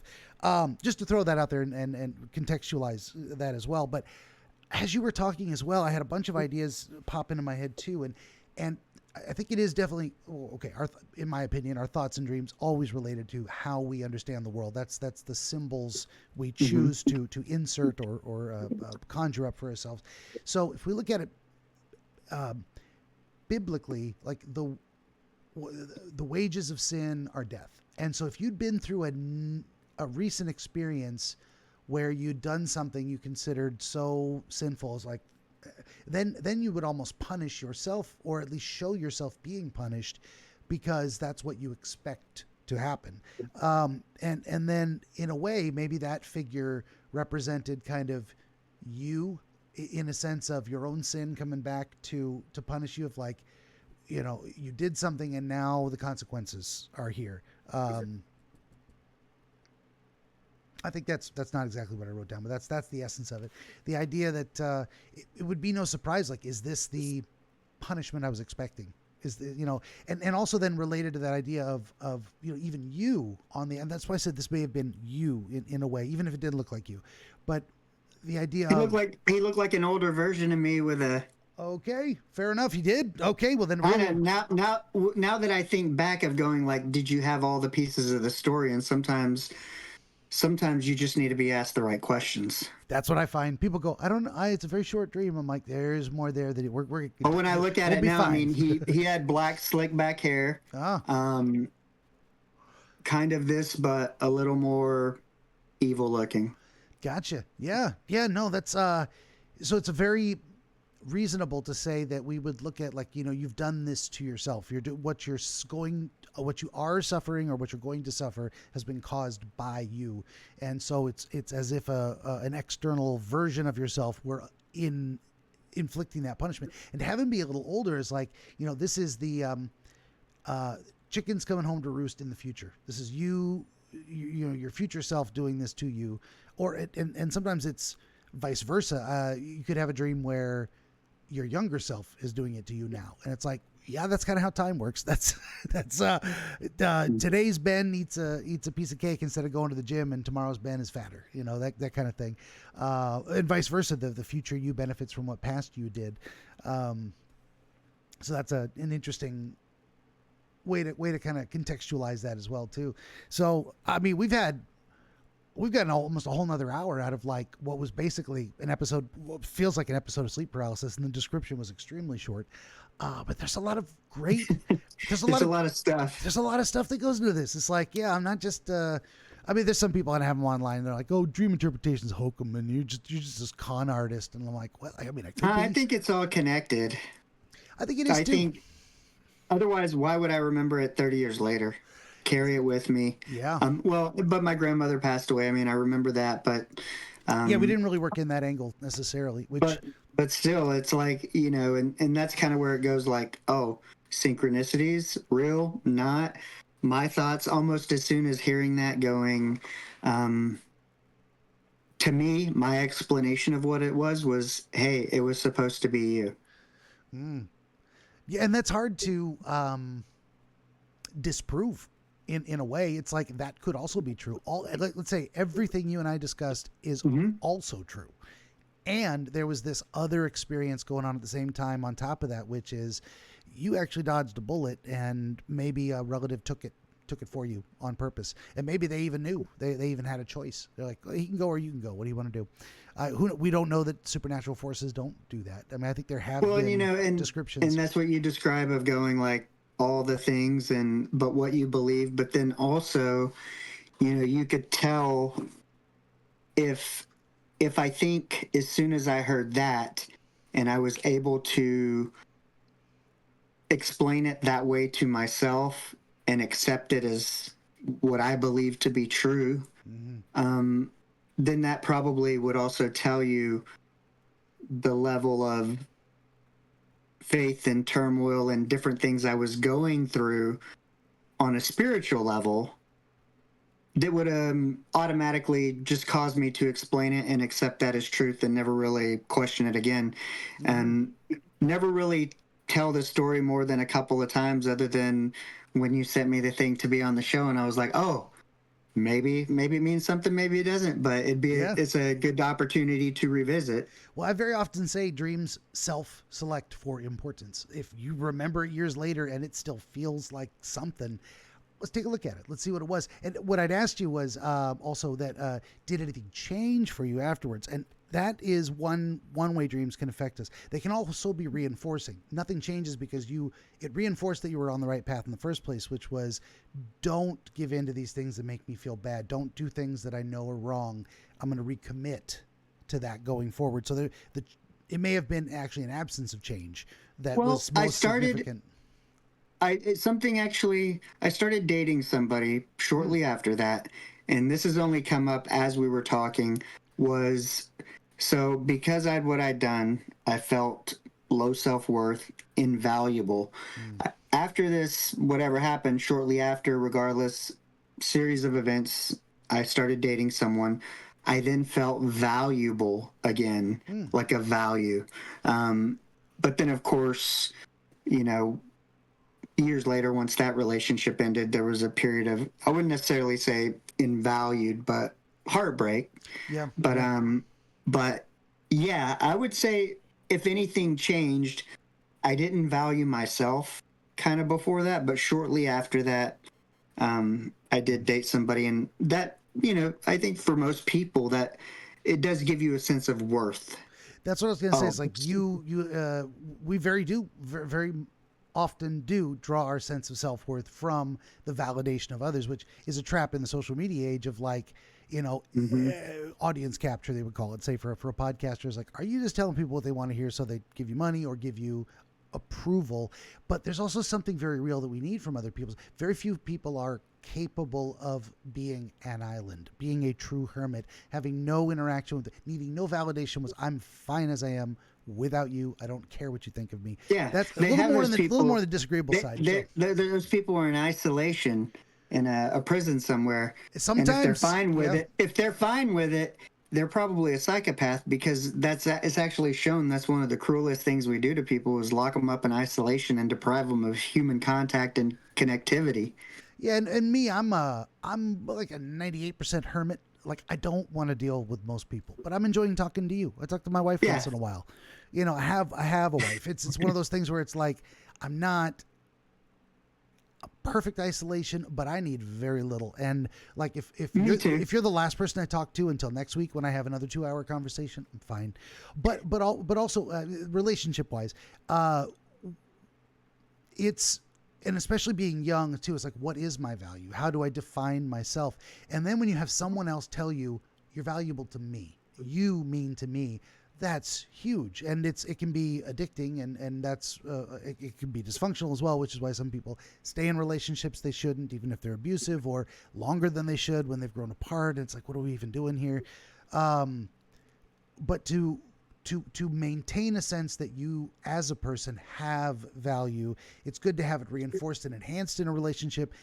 But when that goes away, when you eventually, if a relationship ends and you break up, not to then bottom out and say, oh, I'm worthless again. Well, it wasn't that person that made you worthless. They saw the worth that was already there, and you got to see that too. Even if it hurts to have them leave, even if you wish they wouldn't, you got to have that steady, even keel of like, okay, I am valuable in and of myself, and I would like to feel appreciated, but not to lose that sense of, that's a very, very like personality disorder, black and white thinking that happens to some people, even if it isn't a diagnosed, actual full personality disorder, but which is like, I'm only valuable if other people validate me, and I'm not if they don't. But what's crazy is, what's interesting with that is, and I just realized this, it was my own inactions to cause me to invalue my own self. And it's so funny that it wasn't that somebody made me feel less valuable. I made myself feel less valuable and more, less worth because of what I'd done, but never put it together that, oh, you could also add your own value, that my value didn't come from somebody else making me feel valued. Yeah, for sure. And that's kind of taken years, and I'm still working on it. And we kind of we do want to feel bad when we make a mistake. If we look at a situation and go, I didn't handle that well, the negative emotion is what's supposed to provide the motivation to change. I don't want to feel that way again, so maybe I won't make that mistake twice. Even if the assessment of the mistake was rational, the emotional content is the motivation. It's like, if you feel nothing, there's just no emotional response, why would anyone do anything? I mean, I don't think logic alone is enough to make us move. Imagine if we never felt hungry, but we knew logically we needed to eat.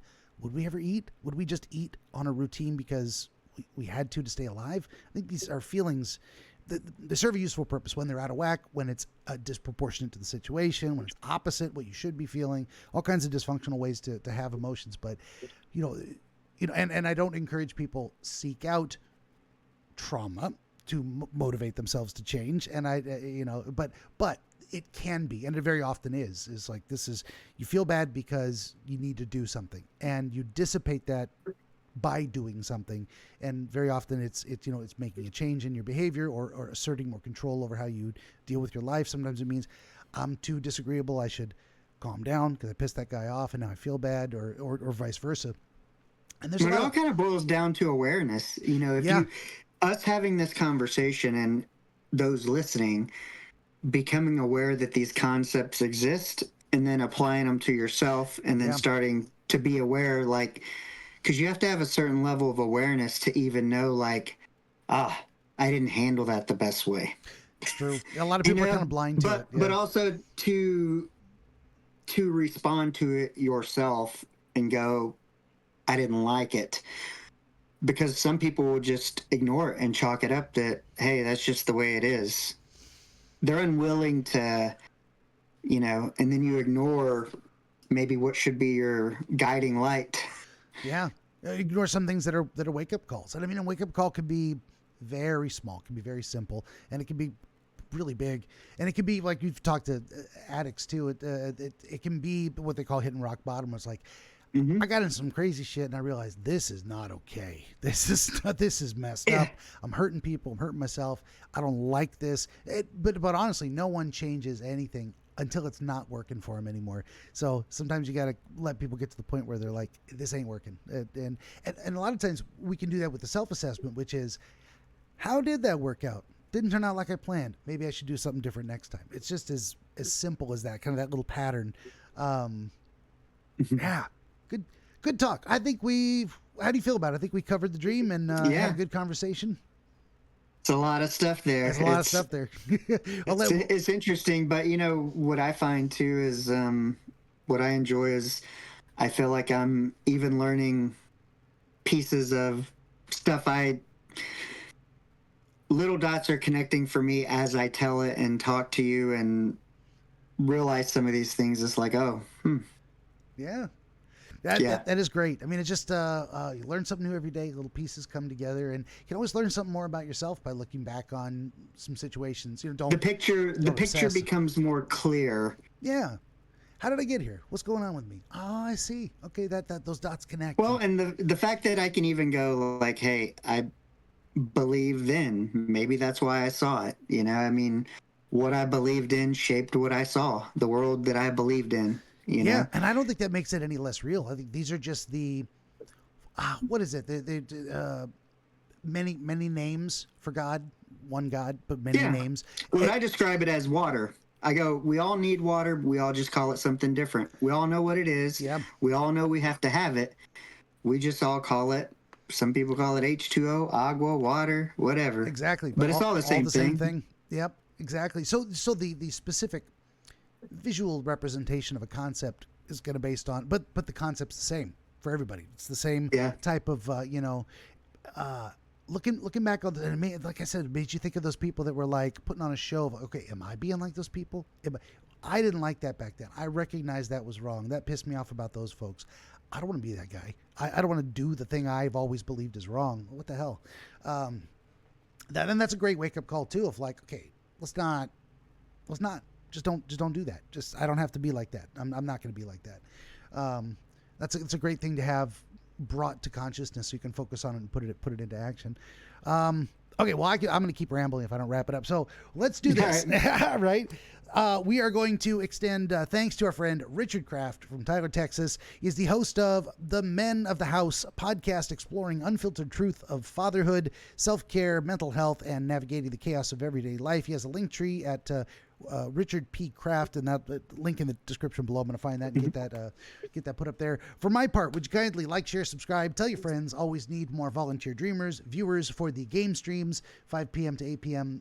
Pacific, Monday through Friday. This episode brought to you in part by ABC Book 4, Oneirochronologia Volume 2, the anthology set of shorter works of historical dream literature. Of course, all this and more at BenjaminTheDreamWizard.com. Also, BenjaminTheDreamWizard.locals.com. And the last thing to say is, Richard, thank you for sharing your valuable time with me. I appreciate it. Thank you for having me. And everybody out there, thanks for listening. All right, let's see.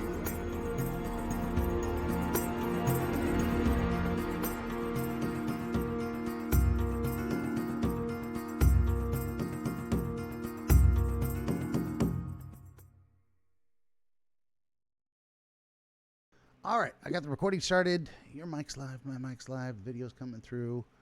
I'm always super paranoid. I lost one episode once, episode 8. The episode that was 8, it was 8 by my cat walking across the keyboard. He ate it. Oh man, I do that sometimes. Nice hour and a half conversation with a dude from Italy, actually, and we talked about his dream, and he's like, "Oh my God!" I'm like, "I feel really good about this one. No one will ever hear it. He gets that one for free." It's just, of course I don't charge money, but everybody gets it for free. But I don't even get a video out of it. Okay, 2 seconds. Yeah, but there's value and lessons in that. Well, for sure, yeah. I got a problem. And as long as the conversation's good, at the end of the day, just because it wasn't recorded doesn't mean it didn't happen. That's true. Doesn't detract from the value. Yeah, but it is real in life. It happened, and the ripples. Sometimes I'm a very tiny pebble in the pond. Hopefully his benefit's going to spread in his life to the people around him, and they're going to ripple their own ripples. That's kind of how I do, one person at a time. I forgot to check something. I'm going to just look at this other episode about that of the. Okay, good. I need to plug over time. 4 Neurochronology Volume 2. Okay, so I had to check that real quick because I was about to shill the same book twice, 2 weeks in a row, which is fun. It's so funny. I've seen quite a few people, several podcasters with cats that cats just love the camera. They want to be, they're the stars of the show. I call it value-added content. They just, and whenever possible, I try to put them in the screenshot. Maybe I'll, this one right here. Where are we at? That's my group at a minute coaching 44. is the same way. Both of the group coaching coaches, they have a podcast, and they're like, you'll notice the cat come across. And so I think one couple has 2 cats, and they both do have home offices and podcasts and all that. And I think they have to corral the cats to a certain area because they'll bust in both of their offices. For sure. Well, I've even put out bait boxes on the countertop, cat traps, and they use them occasionally, but whenever I've got a notepad, they're like, this is my sit spot. It is what it is. You're going to have to move, boo-boo. Let's get your fur out of here, too. Yeah, I've naturally been allergic to cats, so... Oh, that's a shame, yeah. It's not that I don't like them. Yeah. People get it confused. They think if you've had your eyes swell shut, they think oh, you don't like cats, or they think it's like some sort of fallacy. And I'm like no, I go, but I've never had the opportunity to actually love a cat because of that. But there was one time we found a stray cat, me and my roommate, and he worked at a resort and he brought it home, and it was the first cat that I never reacted to. And this cat ended up, because it was stranded, we had to take it to the vet. It wouldn't eat, wouldn't drink. It had liver damage. They think it drank coolant because it was thirsty and abandoned. Yeah. And so it had liver damage, and we eventually had to put her to sleep. But I was like, that was the first time I was able to be around a cat. And yeah. I think coolant actually tastes sweet, I've heard. Yeah. Something like that. So you could actually hide it in, let's say if you're trying to poison someone, you could hide it in what is it? What's that? Mountain Dew. It looks just like I've seen some investigation discovery stuff where that's the case. Oh yeah, but you can't get away with it. They can detect that. They know exactly what you're doing. Don't think you're Dexter. You're not getting away with that shit. Well, the thing is I'm sure what they show on TV is, like anything, like military grade weapons, whatever. That's probably a fraction of what we're actually capable of, because they wouldn't give out all the sauce for free. Yeah. Certainly with the military stuff, and a lot of times with police investigations, they want to tell you enough, but not quite everything. Just in case. They don't want it to be a how-to manual. Like, here's the limits of our capabilities. Don't go beyond that, or we can't catch you. Yeah. So, okay, let me do the intro. We'll start the show proper. I might use some of this stuff too. We'll see. This is just a fun little chat. Maybe I'll splice it. Maybe I'll put bonus content at the end or something. Whatever it is you like to do, I'm good. I'm game. No filtration here, so you just take it away, and I like to do surprising let's things just too. have a good time and have fun. End credit scene, bonus content. Why not? I'll throw that in there, especially if it was kind of a fun little chat about cats. And I was going to recommend. I don't know if you ever looked into those Devon Rex cats, hairless.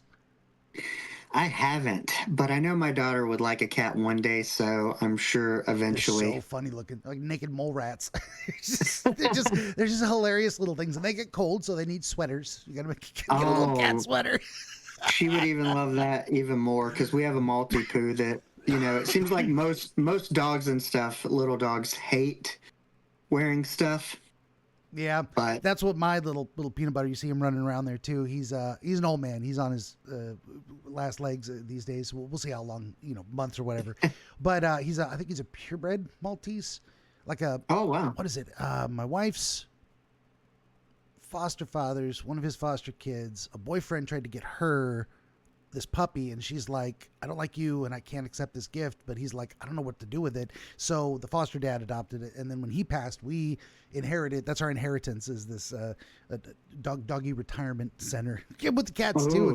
They just show up in our backyard, we feed them, and then they come inside like, okay, you're our cat now. That's just wow. We're kind of the unofficial rescue sanctuary for the neighborhood. Just happens. We can't say no. We can't kick them out or scare them away. But okay, I keep delaying this. Let me do the intro.